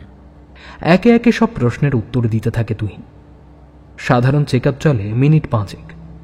তুহিনের ব্লাড প্রেশার, টেম্পারেচার, ব্লাডে অক্সিজেনের লেভেল সব রিডিং নেওয়া হয়। লেডি তুহিনের মুখের দিকে না তাকিয়ে একটা মেডিকেল ফাইলে লিখতে লিখতে জিজ্ঞাসা করেন, প্রেশার বেশি, কোনো ওষুধ খান? হ্যাঁ, তা তো খাই। ওষুধের নামটা বলতে সেটাও নোট করে লেডি তুহিনকে আসতে বলেন পাশের আরেকটি কেবিনে। লেডি নিজেই দরজা খুলে আগে ঢোকেন আর ওনার পেছনে তুহিন। তুহিনের থেকে জেনে নেওয়া সব তথ্য আর রিপোর্ট টেবিলের উপর রেখে লেডি বেরিয়ে যান ডাক্তারের ঘর থেকে। তুহিনের প্রথম চোখ যায় এসির দিকে। 22 ডিগ্রিতে চলছে মেশিনটা। অতটাও ঠান্ডা না। বসুন, ঠান্ডা লাগছে না তো? প্রথমে চমকে ওঠে তুহিন। মনে মনে ভাবে, একই বলে মনোরোগ বিশেষজ্ঞ। না বলতেই মনের কথা জেনে গেছেন ডাক্তারবাবু। প্রথম দর্শনে তুহিন একেবারে প্রভাবিত, যাকে বলে। এনাকে মন খুলে সব বলা যেতে পারে।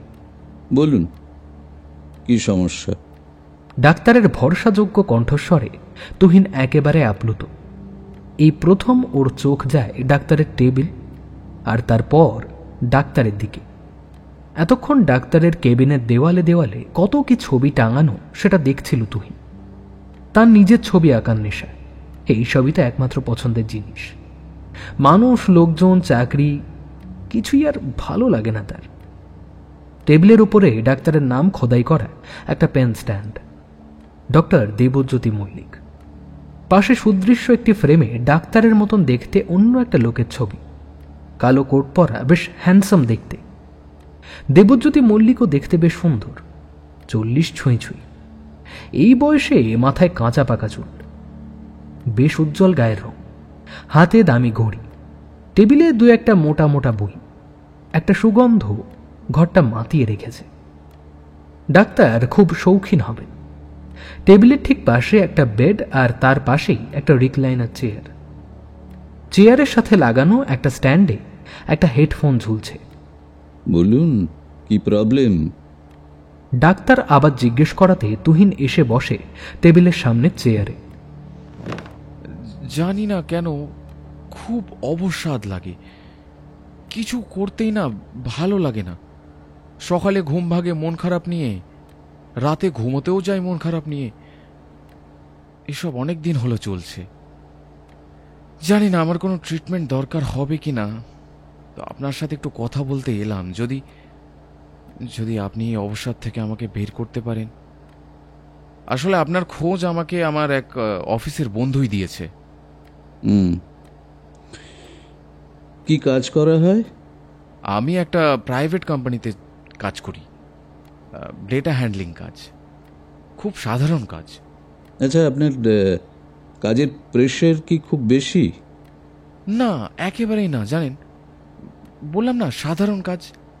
কাজ শেষ হয়ে যায় 6টার ভেতর, তারপর বাড়ি চলে আসি, একটু নিজের মতো থাকি সন্ধেটা, ওইটুকুই ভালো লাগে। আবার সকাল থেকে অবসাদ। মনে হয় এই এক জীবনযাপন করছি কেন, বেঁচেই বা আছি কেন? আচ্ছা ডাক্তারবাবু, এই সব ভাবা কি স্বাভাবিক? না, যে কোনো ভাবনাই তো স্বাভাবিক, তবে সেটা স্বাভাবিক যতক্ষণ না সেটা আপনার রাতের ঘুম কেড়ে নিচ্ছে। ঘুম হয় ঠিক মতন? হ্যাঁ, তা হয়, সে নিয়ে চিন্তা নেই। শুধু আলো আমাকে ছেড়ে চলে যেতে। আলোকে? আপনার স্ত্রী? না না না, স্ত্রী নয়, বান্ধবী। অনেক বছরের সম্পর্ক আমাদের, কিন্তু কি যে হলো। আপনার কি মনে হয়, আপনার মতে প্রবলেম আপনার মধ্যে না আলোর মধ্যে? কি মনে হয়? এত সব ভাবতে পারি না। সিনেমা দেখতে ভালো লাগে? বা কি করতে ভালো লাগে আপনার? হ্যাঁ, সিনেমা ভালো লাগে। গুড, তাহলে তো কোনো চিন্তাই নেই। আচ্ছা, আসুন একটা খেলা খেলি বরং। Just a game. আসুন, বসুন ওখানে। তুহিনকে পাশের রিক্লাইনারে বসতে বলেন ডক্টর মল্লিক। শুরু হয় কিছু প্রশ্ন আর উত্তরের খেলা। কেটে যায় বেশ কিছু মাস। তুহিন এখন অবসাদের হাত থেকে মুক্তি পেয়েছে, আর ডক্টর দেবজ্যোতি মল্লিক ওর কাছে হয়ে উঠেছে ভগবানের মতো। জীবনে নানা ছোট বড় ঘটনা ওই ডক্টরের ক্লিনিকে উগড়ে না দেওয়া অবধি তুহিন শান্তি পায় না। কোনো কোনো সময় চলে তুহিনের সম্মোহিত চিকিৎসা। তুহিন সম্মোহিত হয়ে পড়ে এক নাগারে চলা এক বিশেষ ধরনের ঘড়ির টিকটিক শব্দে। তারপর বেশ কিছুক্ষণ অজ্ঞান থাকে সে, নিজের থেকে বহু দূরে কোথাও চলে যায়, কিন্তু নিজেই জানে না সেটা। তখন ডক্টর যা যা জিজ্ঞাসা করেন তুহিন সব সত্যি বলতে বাধ্য হয়। যা করতে বলেন তুহিন মন্ত্রমুগ্ধের মতন করে চলে। ডক্টর দেবজ্যোতি মল্লিক তুহিনকে জানিয়েছে যে এটা এক ধরনের ট্রিটমেন্ট। এই সেশনের কিছু কিছু ভিডিও তুহিনকে পরে দেখানো হয়। ও সেই ভিডিওগুলো চালিয়ে দেখেছে যে ওকে সম্মোহিত করে ডক্টর দেবজ্যোতি মল্লিক কি কি জিজ্ঞাসা করেছে আর ও কি কি বলেছে। আলোর সাথে ওর সম্পর্কে সমস্ত খুঁটিনাটি ঘটনা তুহিন সম্মোহিত অবস্থায় বলে দিয়েছে ডক্টর মল্লিককে। পরে সেই সেশনগুলোর ভিডিও দেখে সেটা তুহিনের ঠিক পছন্দ হয়নি। তবে এই সেশন শুরু হওয়ার আগে ডাক্তার আর রোগীর মধ্যে একটা লিখিত চুক্তি করা থাকে যে রোগীর সমস্ত তথ্য গোপন রাখা হবে ডাক্তারের তরফ থেকে, আর রোগী নিজের ইচ্ছায় এই ট্রিটমেন্ট নেবে। তাকে কোনোভাবেই এই ট্রিটমেন্টের জন্য জোর করা যাবে না। এই ধরনের চিকিৎসায় নাকি অনেকে ভালো হয়েছে, তাই তুহিনের কোনো আপত্তি ছিল না। তাছাড়া তুহিনের আছেই বা কি গোপন করার। শুধু আলোর ব্যাপারটা না বললেও হতো, কিন্তু তুহিনের হাতে ছিল না তার নিজের কন্ট্রোল। আলো এখন তুহিনের জীবনে ফিরে এসেছে কিছুদিন হলো। আগে তুহিন আর এখনকার তুহিন যে অনেক আলাদা, সেটা আলো স্বীকার করেছে। একদিন কথায় কথায় আলো জিজ্ঞাসা করেছিল তুহিনকে, তোমাকে যে তোমার ইচ্ছের বিরুদ্ধে প্রশ্ন করে, তাতে তোমার আপত্তি নেই? ইচ্ছের বিরুদ্ধে কোথায়? আমি তো সাইন করেই দিয়েছি যে এই ট্রিটমেন্ট আমি নিজের ইচ্ছেই নিচ্ছি। তা বলে ব্যক্তিগত সমস্ত কিছু জেনে নিলে একটা গোটা মানুষের জীবনে গোপনীয়তাটাই কোথায় থাকে? আমি তো সেটাই বুঝতে পারছি না। আলোর এই ব্যাপারটা পছন্দ ছিল না।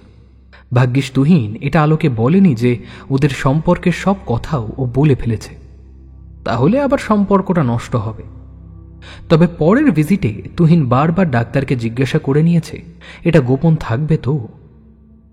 ডাক্তার বলেছেন, শিওর, নিশ্চয়ই থাকবে তুহিন, তুমি একদম চিন্তা করো না। তুহিন আর ডক্টর মল্লিকের মধ্যে সম্পর্ক আপনি থেকে তুমিতে এসে ঠেকেছে। তুহিন আজকাল অনেক ব্যক্তিগত কাজও করে দিচ্ছে ডক্টর মল্লিককে। সেটা আলোকে জানাতে বারণ করেছে ডাক্তার। তার বদলে তুহিনকে আর ভিজিটের ফি দিতে হচ্ছে না, সেটাও আলো জানে না। দু একবার ডাক্তারের বাড়িও গেছে তুহিন। ডক্টর মল্লিক ভাই অন্তপ্রাণ। ভাইও ডাক্তার দেবাশিস মল্লিক। ওই প্রথম দিন টেবিলে রাখা ছবিটা দেবাশিস মল্লিকের, যদিও সামনে থেকে ওনার ভাইয়ের সাথে আলাপ হয়নি কোনোদিন। আলোর জন্মদিনের ছোট্ট একটা গেট টুগেদারে আলোর সাথে প্রথম আলাপ করায় তুহিন ডক্টর মল্লিকের। তুহিনের অফিসে প্রমোশন আর আলোর 24তম জন্মদিন পার্টি আয়োজন করে তুহিন 8ই মে 2008-এ। একসাথে দুটো উদযাপন একটা দামি রেস্তোরাঁয় পালন করে ফেলে তুহিন। ওর মতে ডক্টর মল্লিক ছাড়া এই দিন ওর জীবনে আসা সম্ভব ছিল না, তাই ওনারা এই পার্টিতে আসা বাধ্যতামূলক। এসেছিল না উনি, কিন্তু কিছুক্ষণের মধ্যেই তাকে বেরোতে হয়েছিল বিশেষ কাজে। সন্ধে 7টা নাগাদ সবাই জমা হয়েছে শহরের নামই এক বার বা রেস্তোরাঁয়। তুহিনের অফিসের কিছু বন্ধু আর আলোর কিছু বন্ধু।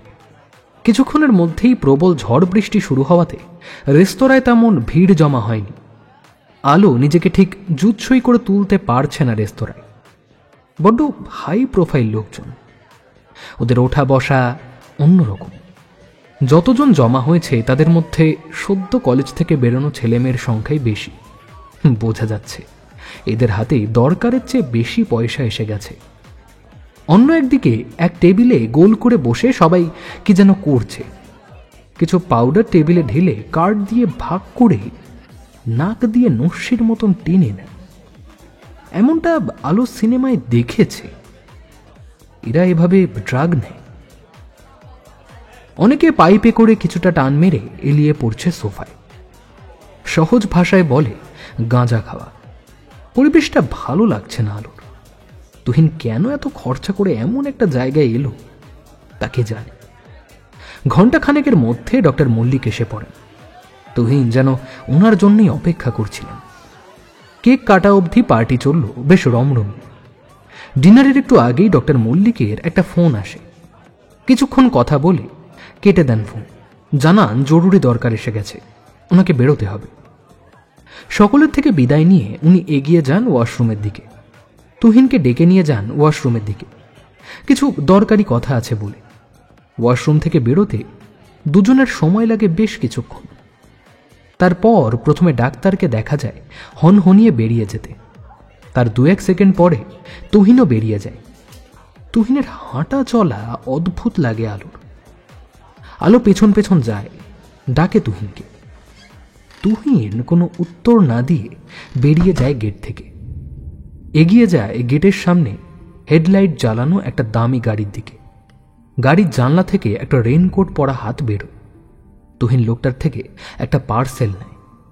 ফিরে আসে গেটের দিকে। আলোর পাশ দিয়ে বেরিয়ে গেল তুহিন, কিন্তু আলোকে উপেক্ষা করে।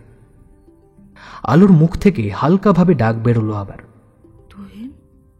তুহিন কিছুই শুনতে না পেয়ে মেইন গেট পেরিয়ে চলে গেল রেস্তোরাঁর পেছনের দিকে। ততক্ষণে ডক্টর মল্লিকের গাড়ি এসে দাঁড়ায় গেটের সামনে। চোখাচোখি হয় আলোর সাথে। আপনি জানেন তুহিন কোথায় গেল? আমাকে তো দেখেও দেখলো না। কি হয়েছে তুহিনের? তা তুমি বাইরে পার্টি ছেড়ে কি ব্যাপার? ডাক্তারের কথায় উত্তর না দিয়ে আলো ছুটে যায় তুহিনের খোঁজে। তুহিন নেই ওখানে, কোথাও নেই। একটা লোক ওই পার্সেলটা নিয়ে হেঁটে হোটেলের পেছনের গেট দিয়ে ঢোকে। আলোকে দেখতে পেয়ে দড়াম করে দরজাটা বন্ধ করে দেয়। আলোর মনে সন্দেহ দেখা দেয়, আবার মেন গেটের দিকে ফিরে আসে। আলো জিজ্ঞেস করে মেন গেটের সিকিউরিটিকে, আচ্ছা, আপনাদের পিছনের গেটটায় কোনো সিকিউরিটি নেই? ম্যাডাম, ওদিকে কোনো গেট নাই। আছে তো একটা দরজা, আমি তো এক্ষুনি দেখলাম। ও আর ওটা তো রেস্তোরাঁর কর্মীদের, কাস্টমার ওদিক দিয়ে ঢোকে না। আলো ফিরে যায় রেস্তোরাঁর ভেতরে। ডাক্তার ওখানে নেই আর। কিরে আলো, কোথায় ছিলিস? তুহিনকে দেখেছিস? আরে হ্যাঁ, ও তো ভেতরেই আছে, ওই তো ওদিকে যা। আলো হন্তদন্ত হয়ে ঢোকে ভেতরে। কোথায় গেছিলে? সরাসরি প্রশ্ন করে আলো তুহিনকে। ওয়াশরুমে। কেন? তারপর এখানে।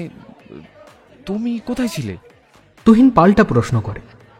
বেয়ারা ততক্ষণে খাবার পরিবেশন শুরু করে দিয়েছে। আলোর মনে সন্দেহটা ক্রমশ বাড়তে থাকে। পার্টি শেষ করে বেরোতে প্রায় রাত 11টা। সবাই বেরিয়ে যাওয়ার পর আলো আর তুহিন বেরোয় রেস্তোরাঁ থেকে। তুহিন, ঠিক করে বলো তুমি কোথায় গেছিলে? কে ওই লোকটা যার থেকে জিনিস নিলে, আর ওতে কি ছিল? জিনিস? কি জিনিস? কি জিনিস? কোন লোক? কি সব বলছো তুমি? আলো কিছুতেই মেনে নিতে পারছে না যে ও যা যা দেখেছে তার বিন্দু মাত্র তুহিন জানে না। রাতে অনেকক্ষণ ভাবতে থাকে আলো নিজের ঘরে। সমস্ত সন্দেহ গিয়ে পড়ে ডাক্তার মল্লিকের উপর। হতে পারে সে নাম করা একজন ডাক্তার, কিন্তু লোকটাকে প্রথম থেকেই আলোর পছন্দ না। যদিও সে এটাও অস্বীকার করে না যে তুহিন আগের থেকে অনেক ভালো আছে।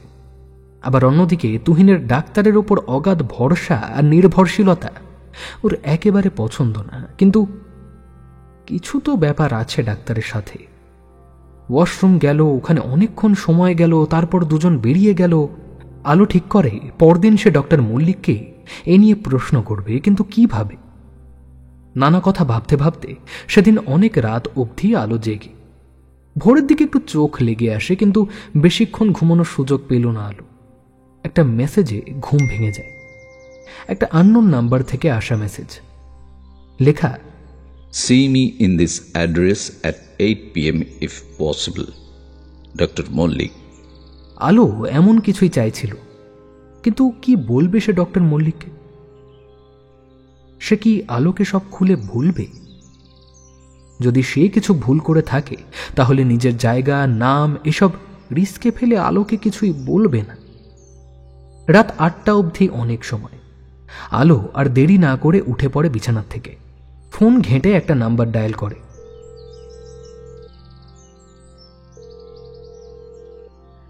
অদিতি, আলো বলছি। হ্যাঁ রে, বল, কি খবর? সকাল সকাল? তোকে খুব বিরক্ত করলাম কি? আরে না না, বল বল, কি হয়েছে? ডক্টর দেবজ্যোতি মল্লিককে চিনিস? দেবজ্যোতি মল্লিক? হ্যাঁ, কিন্তু কেন বলতো? ওর নামে কোনো খবর কখনো বেরিয়েছে? হ্যাঁ, মনে তো হয়। মানে এসব বড় বড় লোকজনকে নিয়ে খবর তো আসতেই থাকে, বল। আমাকে জেনে একটু বলবি রে, কোনো নেগেটিভ কিছু কেউ বলেছিল কিনা? আমাদের ছোট চ্যানেলে এত হাইফাই লোকেদের সাক্ষাৎকার মুশকিল রে, কেউ পাত্তা দেয় না। না না, ইন্টারভিউ না, অন্য কারোর অভিযোগ বা এরকম। আচ্ছা বেশ, দেখে বলবো রে, কিন্তু কেন বলতো? একটু দরকার রে, পরে বলবো কি দরকার, একটু জানাবি প্লিজ। হ্যাঁ। ফোনটা রেখে আলো এগিয়ে যায় বাথরুমের দিকে। সময় বলছে সকাল 9টা। 12টার মধ্যে কালকে সে রেস্তোরাঁয় যাবে আলো একবার ঠিক করে, যদি কিছু জানা যায়। ওখানে ডাক্তারের এত খাতির কেন? বাড়াবাড়ি কিছুই ভালো না, চোখে লাগে। ট্যাক্সিটাকে দাঁড়াতে বলে আলো এগিয়ে যায় রেস্তোরাঁর দিকে। কি মনে হতে পেছনের সেই গেটের কাছে এগিয়ে যায় যেখানে কাল তুহিন গেছিল প্যাকেট পৌঁছতে। চারিদিক পুরো ফাঁকা, পেছনের গেটটা বন্ধ, তবে কাঁচের একটা জানলা আছে। উঁকি মারে আলো ওখানে। না, কিছু দেখা গেল না। ঘষা কাঁচ। একবার ধাক্কা দিল দরজায়, কেউ খুলল না। আলো পেছন ফিরে চলে আসতে যাবে এমন সময় খট করে একটা শব্দ করে কেউ দরজাটা খুলে দিল। পেছন ঘুরে আলো তাকাতে কাউকে দেখতে পেল না। আবার এগিয়ে যায় আলো দরজার দিকে। একটু ঠেলতেই খুলে গেল দরজাটা। একটা লোক টেবিল চেয়ার মুছছিল। সে বলে উঠল, নতুন মাল এসেছে কাল, রেগুলার না স্ট্রং, কোনটা লাগবে? আলো যা আন্দাজ করেছিল ঠিক। এখানে ড্রাগসের ব্যবসা চলে। আলোর থেকে কোনো উত্তর না পেয়ে একটা লোক চেয়ারে বসেছিল, এখন উঠে দাঁড়িয়েছে। আলো ব্যাগ থেকে মোবাইলটা বার করতে যাবে, সাথে সাথে লোকটা 3-4টে নানা রকমের প্যাকেট টেবিলে ছুঁড়ে ছুঁড়ে ফেলল। আলো মোবাইলটা বার করে কালকে পার্টিতে তোলা কিছু ছবি থেকে লোকটাকে ডক্টর মল্লিকের ছবিটা দেখালো। লোকটা মাথা ঝুঁকিয়ে দেখে আশ্বস্ত হলো মনে হলো। হ্যাঁ, স্যার পাঠিয়েছে তো। সে বুঝেছি, না হলে পেছনের দরজার খবর কে দেবে? এখন কি চাই নিয়ে কেটে পড়ুন তো, কাস্টমার আসা শুরু হবে। তবে রেগুলার লোক এদিকে আসে না। না, আমি কিছু নিতে আসিনি। কাল যিনি আপনাদের প্যাকেট দিয়ে গেলেন আমি সেটা দেখতে এলাম। উনি আমার বন্ধু। আলো এতটা গুছিয়ে মিথ্যে বলতে পারবে নিজেও ভাবেনি। লোকটা টেবিলে রাখা প্যাকেট সব তুলে নিল একটা ছাড়া। এইটা কাল এসছে। আলো প্যাকেটটা হাতে নিয়ে আবার রেখে দিল। ধন্যবাদ বলে একটু পা চালিয়ে বেরিয়ে গেল দরজা দিয়ে। একটা লোক পেছন পেছন আসছিল মনে হলো। আলো এক ছুটে ট্যাক্সিতে গিয়ে বসল। দু চোখ বেয়ে জল আলোর তখন। তুহিনকে দিয়ে এ কি করাচ্ছে ডক্টর মল্লিক? আজ এই ব্যাপার ক্লিয়ার করেই ছাড়বে আলো ঠিক করল। বিকেল 5টা থেকে মনটা ছটফট করতে থাকে আলোর। তুহিনকে কি জানানোর দরকার যে ও ডক্টর মল্লিকের সাথে দেখা করতে যাচ্ছে? আজ একটা বোঝা পড়া করেই ছাড়বে আলো। দরকার হলে পুলিশকেও জানাবে। ভাবনাটা মন্দ না। পুলিশকে কি জানিয়ে রাখবে? কিন্তু কি জানাবে? বিখ্যাত ডাক্তার ড্রাগসের ব্যবসা করে, কে বিশ্বাস করবে তাকে? তুহিনকেও জানানো বেকার। ও অন্ধ বিশ্বাস করে ডক্টর মল্লিককে। না হলে ও বাচ্চা ছেলে নাকি? নিজে কি খারাপ কাজ করছে জানে না? চিন্তায় ডুবে আছে আলো। ফোনটা বাজতে চমকে ওঠে। এই শোন না আলো, একটা খবর আছে। বল অদিতি। এই বছর দেড় আগে একজন মহিলা আমাদের চ্যানেলে একটা চিঠি পাঠান তার নিজের বক্তব্য জানিয়ে। ডক্টর মল্লিক নাকি তাকে দিয়ে অনেক এমন কিছু কাজ করিয়েছেন যাতে তার নিজের কোনো মত ছিল না। এমনকি অনেকবার শারীরিক সম্পর্কেও তাকে বাধ্য করেছিল। অনেক এমন ভিডিও ক্লিপিং তাকে এমএমএস করে পাঠানো হয়েছে যা দেখলে কেউ বুঝবেও না যে এটা কোনো রকম জোর করে করানো। মহিলার মতে ডাক্তারের কিছু ক্ষমতা আছে যাতে সে রোগীকে নিজের কবলে আনতে পারে। সেই মহিলার সাথে কথা বলা যাবে? অনেক দেরি হয়ে গেছে রে আলো। চিঠি আমাদের এখানে আসার পরপরই সেই ভদ্রমহিলাও আত্মহত্যা করেন। যাই হোক, তার মৃত্যুর পর সেই খবরও আর করা হয়নি। কোনো প্রমাণ নেই, কেউ সাক্ষী নেই। হঠাৎ করে একজন নামকরা ডাক্তারের বিরুদ্ধে এমন একটা খবর আমরা করতে পারিনি রে। বুঝতেই তো পারছিস বল। বুঝলাম। চল রাখি তাহলে, একটু তাড়ায় আছি, পরে কথা বলছি। হ্যাঁ। ফোনটা রেখে আলো বসে পড়ে খাটের উপর। সবটাই এখন জলের মতন পরিষ্কার। তুহিনকেও সম্মোহিত করা হয় তার মানে, তাই সে কিছু বলতে পারে না, কিছু মনে থাকে না জ্ঞান ফেরার পরে। চৌরাস্তার মোড়ে দাঁড়িয়ে আছে আলো মিনিট 5 হলো। এখানেই আলোকে 8টায় আসতে বলা হয়েছে। উল্টো দিকে একটা বড় অ্যাপার্টমেন্ট। দূর থেকে একটা জিপ আসতে দেখা যাচ্ছে। জিপটা এসে দাঁড়ালো আলোর সামনে। পেছনের সিটে তুহিন, সামনের সিটে ডাক্তার নিজে। তুহিন দরজা খুলে ওকে আসতে বলে। আলো গিয়ে বসে পেছনে তুহিনের পাশে। ড্রাইভারটা একবার আলোর উপর চোখ বুলিয়ে নিয়ে গাড়িটা স্টার্ট দিল। কি জানলে আমাকে নিয়ে? শুনলাম দুপুরে রেস্তোরাঁয় গিয়েছিলে আমার খবর নিতে। সেটা তো আপনি বলবেন নিজে মুখে। কতদিন চলছে এসব? ভালো মানুষের মুখোশটা এবার খুলুন। আলো বলে তুহিনের দিকে তাকায়, কিছু রিপ্লাইয়ের অপেক্ষায়। না, তুহিন এক দৃষ্টিতে জানলার দিকে বাইরে তাকিয়ে আছে, যেন আলোকে চেনেই না। গাড়ি ছুটতে থাকে কোনো একদিকে, সেদিকে আলোর খেয়াল নেই। সব চিন্তা ওর শুধু তুহিনকে নিয়ে। ওকে বাঁচাতে হবে। তুমি কি চাও যা দেখলে, বুঝলে, জানলে সেটা ভুলে যেতে? কি চাও? দুঃখিত, আমি নিজেকে বেচে দিতে এখানে আসিনি। আপনার কুকীর্তির পর্দাফাশ আমি করেই ছাড়ব। এখন আপনি যদি এসব বন্ধ করে তুহিনকে ছেড়ে দেন, তাহলে একটা চান্স দেওয়ার কথা ভাবলেও ভাবতে পারি। দেখো, তুহিন যা করে নিজের ইচ্ছে করে, কমপ্লিটলি নিজের ইচ্ছায়। ও কি বাচ্চা ছেলে নাকি? হ্যাঁ, আর তুমি ওর এমন বন্ধু যে তুহিনের পাশে দাঁড়ানোর সময় যখন এলো তখন তাকে ছেড়ে চলে গেলে। আরে বাঁচালাম তো ওকে আমি। হ্যাঁ, একটা আস্ত জীবন দান করলাম। তার বদলে ও যদি কৃতজ্ঞতা বশত টুকটাক একটু কাজ আমাকে করে দেয়, তো এতে ক্ষতি কি? হ্যাঁ, কিসের ক্ষতি? কার কি ক্ষতি সেটা পুলিশকেই ঠিক করতে দিন।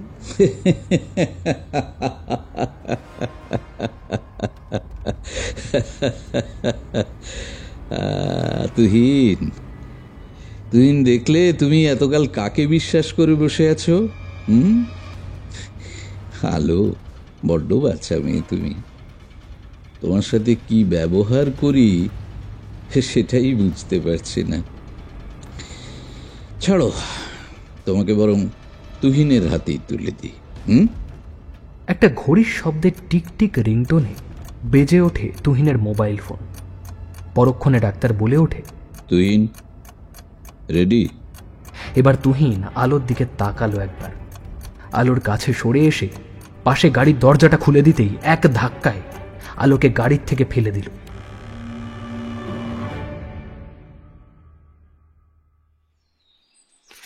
স্যার, এই আঁকার খাতাটা দেখুন। সায়নের হাতে আসে তুহিনের স্কেচের খাতাটা। একটার পর একটা পাতা উল্টাতে থাকে সায়ন। প্রথম ছবি ডক্টর দেবাশিস মল্লিক, যাকে মৃত পাওয়া যায় 8ই জুলাই ভোরবেলা বাইপাসের ধারে। দ্বিতীয় ছবি প্রফেসর সুদীপ জানা, এনাকে মৃত পাওয়া যায় ওনারই বাড়িতে 8ই জুলাই। তৃতীয় ছবি রূপালী সেন, তিনি এখনো নিখোঁজ। চতুর্থ ছবি একটা বাচ্চা ছেলে, কোথায় যেন দেখেছে সায়ন। খাতাটা তুলে দেয় সায়ন ইন্সপেক্টর রাজেন দত্তর হাতে। বল, রূপালী সেন কোথায়? ধমকে চেঁচিয়ে ওঠে ইন্সপেক্টর রাজেন দত্ত। চমকে ওঠে তুহিন। শরীর খুব অস্থির করে তুহিনের। 4 নম্বর পাতার ছবি দেখে পড়িমড়ি করে বেরোয় ইন্সপেক্টর রাজেন দত্ত সায়নকে নিয়ে। তুহিনকে পুলিশ কাস্টাডিতে নেওয়া হয়, সবকটা খুনের প্রাইম সন্দেহ করে। আমরা কোথায় যাচ্ছি? সায়ন বোকার মতন প্রশ্ন করে বসে। ছবিটা কার মনে আছে? খুব চেনা লাগছে। এই স্মৃতি নিয়ে পুলিশের কাজ। পাবলোকে মনে আছে? দেবাশিস মল্লিকের ছেলে। কি সাংঘাতিক ব্যাপার! এবার কি ও টার্গেট? ওইটুকু বাচ্চা? এক্ষুনি মল্লিক বাড়িতে কল করে জানো বাচ্চাটা কোথায় আছে এখন। বাড়িতে থাকলে সকলে যেন ওকে চোখে চোখে রাখে। আমরা পৌঁছচ্ছি, আর কিচ্ছু বলবার দরকার নেই। রাজেন দত্ত গাড়ি স্টার্ট নিতে নিতে বলে। সাইড আয়নায় এক ঝলক দেখে নেয়, পেছনে তুহিনকে পুলিশ জিপে তোলা হয়ে গেছে। জিপটাও এবার স্টার্ট নেবে। সায়ন হাতে বাঁধা ঘড়ির দিকে তাকিয়ে সময় খেয়াল করে নেয় দুপুর 12টা বাজতে মিনিট 20 বাকি। তারপর ব্যস্ত হয়ে পড়ে কলে। যা ভেবেছি তাই স্যার। বাচ্চাটা এখন স্কুলে, 12টায় ছুটি হবে, কাজের লোক যাবে ওকে আনতে। স্কুল বাড়ির কাছেই। স্কুলের নামটা জানিয়ে সায়ন চেক করে ওই জায়গা থেকে দূরত্ব প্রায় আধ ঘন্টা। স্কুলে ফোন করে বলো আমরা না পৌঁছানো অবধি যেন ওকে ছুটি না দেওয়া হয়, কারো কাছে যেন ছাড়া না হয়। নাম জানো? হ্যাঁ, স্কুলের নাম জানি। আরে স্কুলের নয়, পাবলোর নাম। ওর ভালো নাম কি? ও আচ্ছা, হ্যাঁ জানি, অদ্রিত মল্লিক। উত্তর দিতে দিতে আবার কলে ব্যস্ত হয়ে পড়ে সায়ন। গাড়ি ছুটছে ঝড়ের গতিতে। বাচ্চাটাকে বাঁচাতেই হবে। যতক্ষণ তুহিনের বাড়িতে অনুসন্ধান চলেছে, একটা কথাও মুখ থেকে বের করেনি তুহিন। পাবলোকে সুরক্ষিতভাবে বাড়িতে পৌঁছে দিলে জেরা করা হবে তুহিনকে থানায়। রূপালী সেন কোথায় আছে ওর মুখ থেকে বের করতেই হবে। নানা রকম ভাবতে ভাবতে গাড়ি ছোটাচ্ছে ইন্সপেক্টর দত্ত। মনে একটা হালকা আশার দানা বাজছে। এবার বোধ হয় কেসগুলো সমাধান করা যাবে। অনেক সপ্তাহ ধরে চলছে। তুহিনকে খোঁজ করতে বেশ খাটনি গেছে ওদের। অদ্ভুতভাবে ডক্টর দেবজ্যোতি মল্লিকের রোগীর লিস্টে তুহিনের নাম কোথাও ছিল না। যদি না সেদিন ওই ফোন কলটা থানায় আসতো। এই তো গত সপ্তাহের কথা। থানায় একটা ফোন আসে। নিজের পরিচয় দিতে জানান উনিও একজন ডাক্তার। নানা জায়গা থেকে খবরে উনি জানতে পারেন মল্লিক বাড়ির খুন থেকে শুরু করে আরও কিছু খুনের কথা। বাকিগুলো না জানলেও উনি জানান ওনার কাছে একটা ছেলে আসে ওর বান্ধবীর চিকিৎসা করাতে। বান্ধবী পঙ্গু একটা গাড়ির দুর্ঘটনায়। কথা বলতে, কিছুতে সাড়া দিতে, হাঁটতে কিছুই পারে না। ছেলেটারও মানসিক অবস্থা মনে হয় না ভালো। ওকে মনের রোগের চিকিৎসা করাতে বললেই খেপে যায়। একদিন বলে ফেলেছিল ওই ডাক্তার দেবজ্যোতিকে ছাড়বে না। পরে খোঁজ করে জানা গেছে তুহিন কর্মকার সেই ছেলে। একটা সাধারণ প্রাইভেট চাকরি করে কিছু মাস হলো। জেল থেকে ছাড়া পেয়েছে সদ্য। একটা খুনের চেষ্টা করায় জেল হয়েছিল। মানসিক অবস্থা দেখে ওর শাস্তি কম হয়েছিল। তাছাড়া খুনের চেষ্টা ব্যর্থ ছিল। যে মেয়েটাকে ঠেলে ফেলেছিল গাড়ি থেকে সে মারা যায়নি। তুহিন জেল থেকে ছাড়া পেয়ে সদ্য একটা চাকরিতে ঢুকেছিল, খুবই কম টাকায়। কিছু আঁকা এদিক ওদিক বিক্রি করে চালাচ্ছিল। এর মাঝে পুলিশ ওর খোঁজ পায়। অনেক কিছু মাথায় চলছিল, আর যেন রোবটের মতন গাড়ি চালাচ্ছিল ইন্সপেক্টর দত্ত। একটু হলে স্কুলটা মিস করে বেরিয়ে যাচ্ছিল। সায়ন সামলে দিয়েছিল। ঘড়িতে 12:25। দু একজন অভিভাবক ছাড়া গেটের সামনে কেউ নেই। ইন্সপেক্টর দত্ত আর সায়ন সিকিউরিটির সাথে কথা বলে ঢুকে যায় ভিতরে। টিচারের রুমে বসে পাবলো তখন কাঁদছে। তাকে নিতে কেউ আসেনি, ভয় পেয়ে গেছে। পুলিশ দেখে কান্না থেমেছে। কি ব্যাপার বলুন তো মশাই, এভাবে আমরা বাচ্চাদের আটকাতে পারি না। বাচ্চাটা সুরক্ষার জন্যই এটা বলা হয়েছিল। ও একটা খুনের পরবর্তী টার্গেট। আশা করি আর কিছু বলবার দরকার নেই। তবে মনে হয় আগামী কিছুদিন ওকে স্কুলে আসতে আমরা আটকাবো। বলে ইন্সপেক্টর দত্ত আর সায়ন বেরিয়ে যায় স্কুল থেকে। পাবলোকে পৌঁছে দেওয়া হয় বাড়িতে, আর জানানো হয় পুলিশ থেকে কোনো খবর না দেওয়া অবধি যেন পাবলো বাড়ি থেকে না বেরোয়।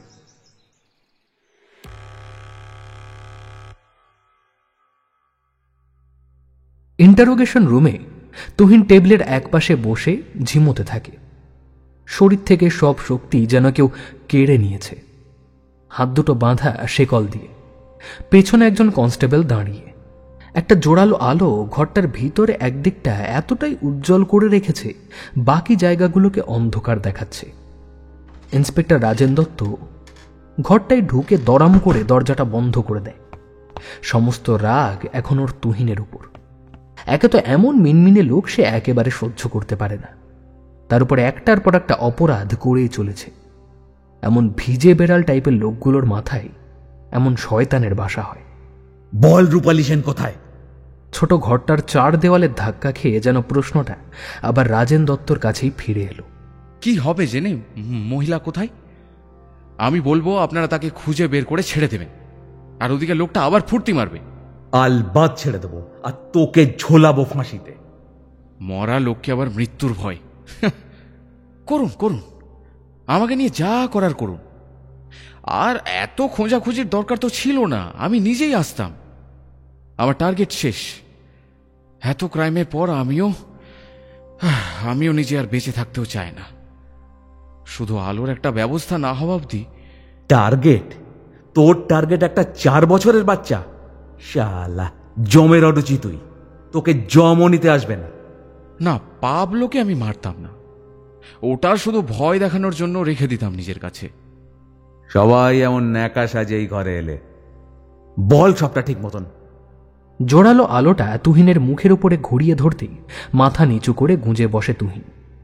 লোকটাকে প্রাণে মারব না, তড়পাতে তড়পাতে মরবে, এখন যেমন আদমরা হয়ে আছে। কোন লোক? খুলে বল।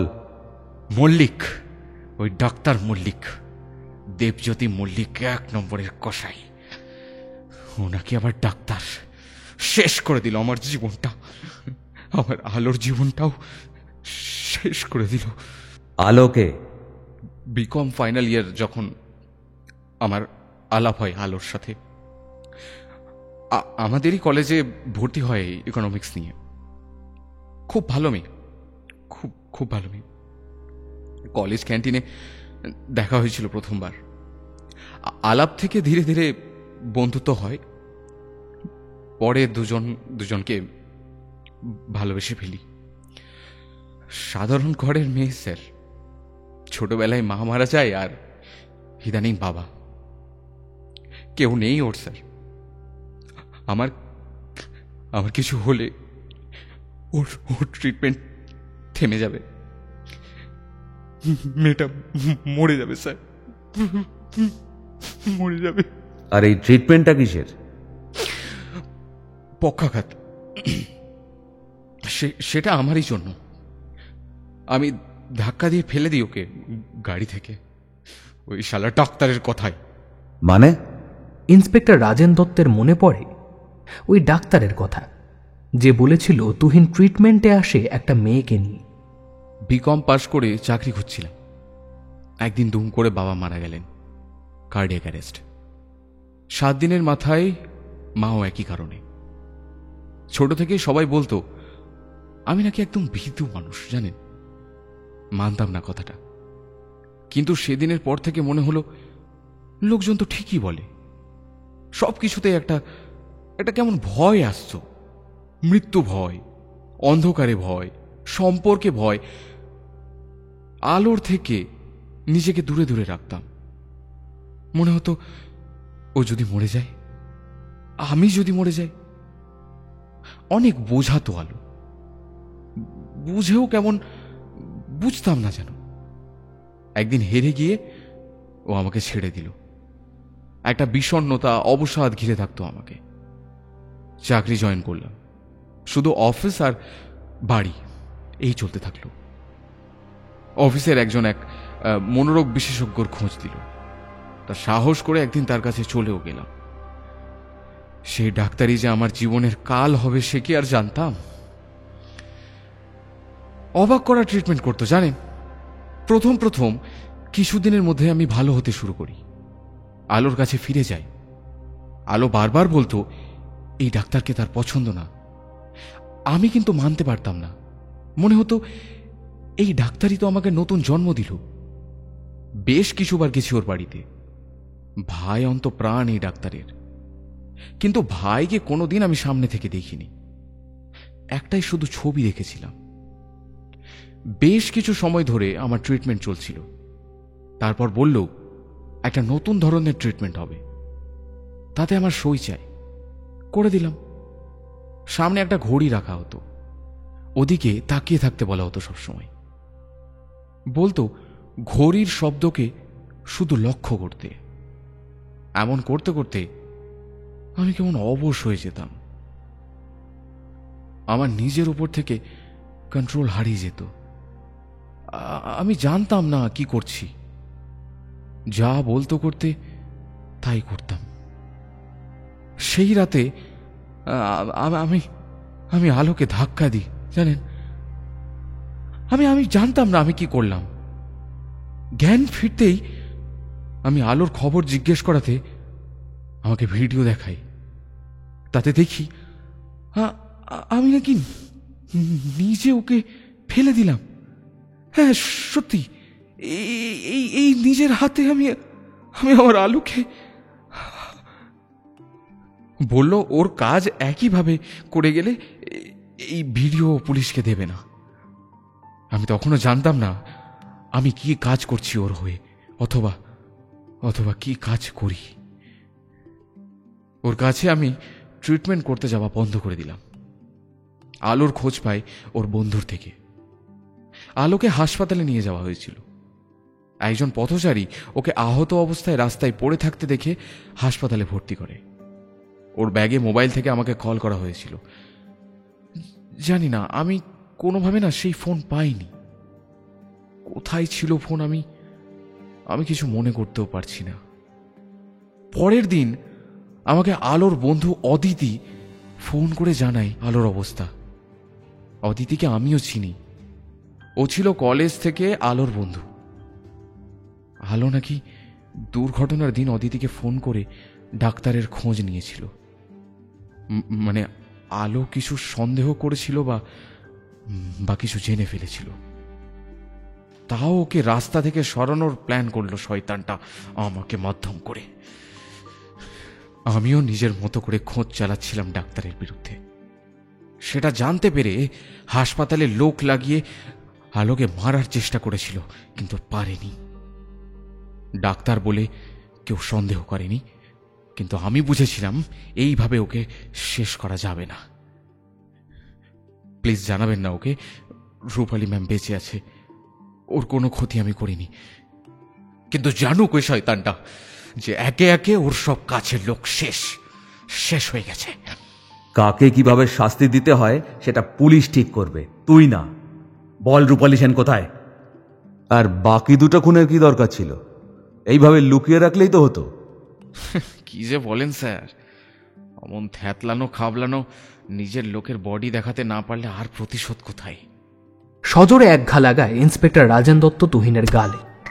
উল্টো দিকের কনস্টেবলের মনে হলো মাথাটা মনে হয় বুঝি 360 ডিগ্রি ঘুরে গেল। কিন্তু না, আচমকা হলেও তুহিন নিজের মাথাটা যথা সময় নিজের কন্ট্রোলে করে নিল। প্রত্যেক বডির স্কেচগুলোর কি রহস্য? কাকে টার্গেট করব সেটা আমাকে না স্বপ্ন জানান দেয়। হ্যাঁ হ্যাঁ, স্বপ্ন। অবাক লাগলেও সত্যি, জানেন। প্রতিশোধ কিভাবে নেব সেটা বুঝে পাচ্ছিলাম না। একদিন একটা স্বপ্ন দেখি, আমি কোথাও একটা হোটেলের ব্যাঙ্কোয়েট হলে খাচ্ছি ঘুরছি, একটা কালো কোট পরা লোককে নিয়ে হঠাৎ একটা সমস্যা তৈরি হয়। লোকটাকে কিছুতেই স্বপ্নে চিনতে পারছিলাম না। দেখি ওকে আমি খুন করে পালাচ্ছি। ভোরবেলা লোকটাকে মনে করে স্কেচের খাতায় একটা স্কেচ করে ফেললাম। অনেক মনে করাতে মনে পড়ল এ তো দেবজ্যোতি মল্লিকের একমাত্র ভাই দেবাশিস মল্লিক। চোখে দেখিনি, তবে মল্লিক বাড়িতে ছবি দেখেছি। ভাই বলতে পাগল দেবজ্যোতি মল্লিক। মনে হলো একে শেষ করতে পারলে বুঝবে লোকটা যে কাছের লোকের অকারণ ক্ষতি কি জিনিস। কিন্তু মানুষ মারা এ তো আমার ধান্দা না। অনেক সময় লাগলো। কিছুদিন পর আবার স্বপ্ন, প্রফেসর সুদীপ জানা। এনাকে ছাড়া ডাক্তারের ডাক্তারই সম্ভব না এমন ভাব এদের। ইনিও করতেন ওই হিপনোটিক ট্রিটমেন্ট। জানি না এনারও কোনো কেচ্ছা আছে নাকি। যেমন ভাবা তেমন কাজ। প্রথমটা লোককে দিয়ে করানো, দ্বিতীয়টা নিজেই। এককালে যেসব কাজ করাতো আমাকে দিয়ে, সেই সূত্র থেকেই আমদানি ওই বিষ। এই চিমটে পাউডার ব্লেডে লাগিয়ে আলতো একটা টান হাতের উপর, ব্যাস 6-7 ঘন্টার ব্যাপার। ধীরে ধীরে সব শেষ। আইডিয়াটা যদিও সিনেমা থেকে নেওয়া, আর নাসিম বলল ওটা নাকি মরার পর শরীর থেকে পাওয়াও যাবে না। নাসিম? হ্যাঁ, নাসিমই বরাবর আমাকে প্যাকেট দিত এদিক ওদিক পৌঁছে দিতে। ও আমাকে চিনলেও আমি ওকে মনে রাখতে পারতাম না। শয়তান ডাক্তার সব ভিডিও করে রাখত, হয়তো আমাকে ফাঁসানোর জন্যই। পরে যখন ওর কাজ করতে চাইতাম না, তখন এসব দেখিয়ে ব্ল্যাকমেল করত। এক একটা ভিডিও কতক্ষণের হতো? 15-20 মিনিট খুব বেশি হলে, তার বেশি না। পেপার সাইন করার সময় এক জায়গায় লেখা ছিল আমাকে দিয়ে আমার পছন্দের বিরুদ্ধে কিছু করানো যাবে না। কিন্তু যে কাজগুলো করে এসেছি সেগুলো আমি জানতেও পারিনি যে আমি করেছি। সে কি করে সম্ভব ছিল জানি না। লোকটা আরো অন্য কিছু ভাবে আমার ব্রেনকে কন্ট্রোল করতে মনে হয়। এখন ভাবলেও ভয় লাগে। তুহিনের কথা শেষ হতে ইন্সপেক্টর রাজেন দত্ত দরজা বন্ধ করে বেরিয়ে যায়। আলোর হাসপাতালে একবার আলোর কেস ডিটেলসটা জান, আর আলোর ফোন নাম্বার থেকে অদিতির নাম্বার নিয়ে ওকে থানায় আসতে বল। অদিতি আলোর বন্ধু আর তুহিনকেও চেনে। আর আলাদা করে ওই দেবজ্যোতি মল্লিককে ডেকে পাঠাতে হবে। ডাক্তারের অনেক গোপন কাজ আছে দেখছি, খোঁজ নিতে হবে। আর তুহিনের রোগটাও কি সেটা জানতে হবে। শালা স্বপ্নে খুনের লিড আসে বাপের জন্মে শুনিনি। কাজের লিস্ট সায়নকে দিয়ে নিজের সিটে বসে ইন্সপেক্টর দত্ত।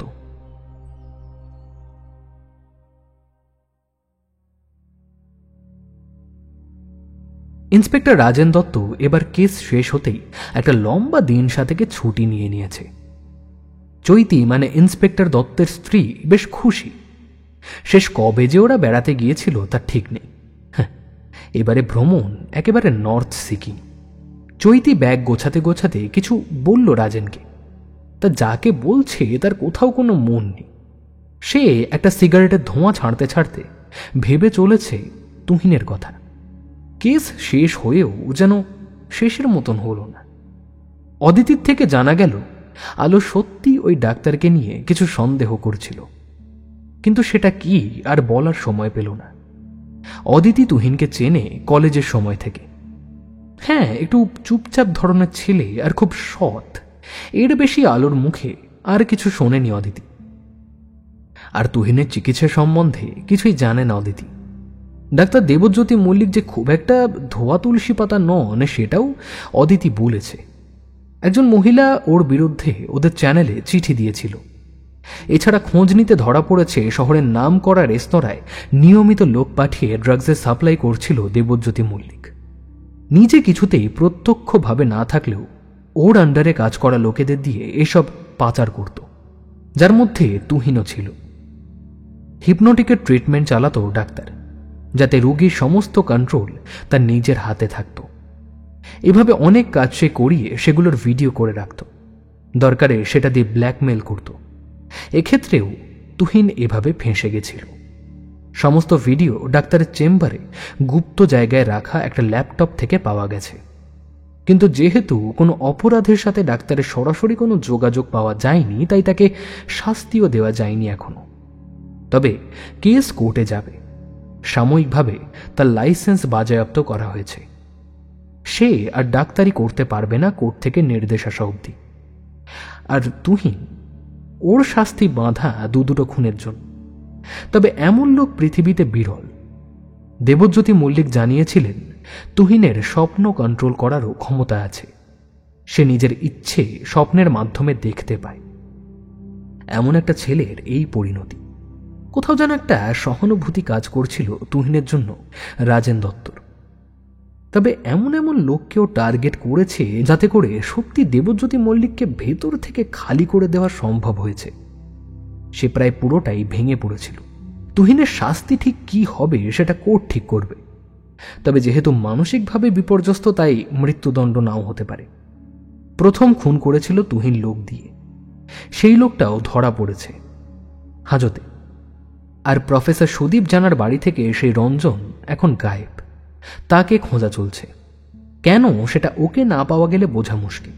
তবে সুদীপ জানার বাড়িটা রঞ্জনের নামে করা হয়েছিল, সেটা রঞ্জন জানত। কাজেই ফিরে সে আসবে ঠিকই। সামান্য টাকা চাকরি করে তুহিন। তার পক্ষে এত কিছু করা সম্ভব ছিল না বলে সে নিজের বাড়িও বিক্রি করেছিল। কিছু টাকা প্রথম খুনের জন্য লোকটাকে দিয়েছিল, কিছু রূপালী ম্যাডামকে কিডন্যাপ করার জন্য, বাকি আলোর চিকিৎসায় খরচ হয়েছিল। রূপালী সেনকে পাওয়া গেছে। তাকে আটকে রাখা হয়েছিল বস্তির এক ঘরে। তার জন্যও কিছু খরচ বরাদ্দ হয়েছিল। এত প্ল্যান, প্রতিশোধ, ভালোবাসা মানুষকে যে কত দূর নিয়ে যেতে পারে। সিগারেটটা ঠোঁটে ছ্যাঁকা দিতে খেয়াল হলো রাজেন দত্তের যে ওটা শেষ। কানে গেল চৈতির কথা। রাজ, কতক্ষণ ধরে তো ফোন বাজছে, দেখো কে। বারান্দা থেকে বেরিয়ে গিয়ে ফোনের পর্দায় চোখ যেতে দেখে নাম ভেসে আসছে ওসি রূপেশ বসাক।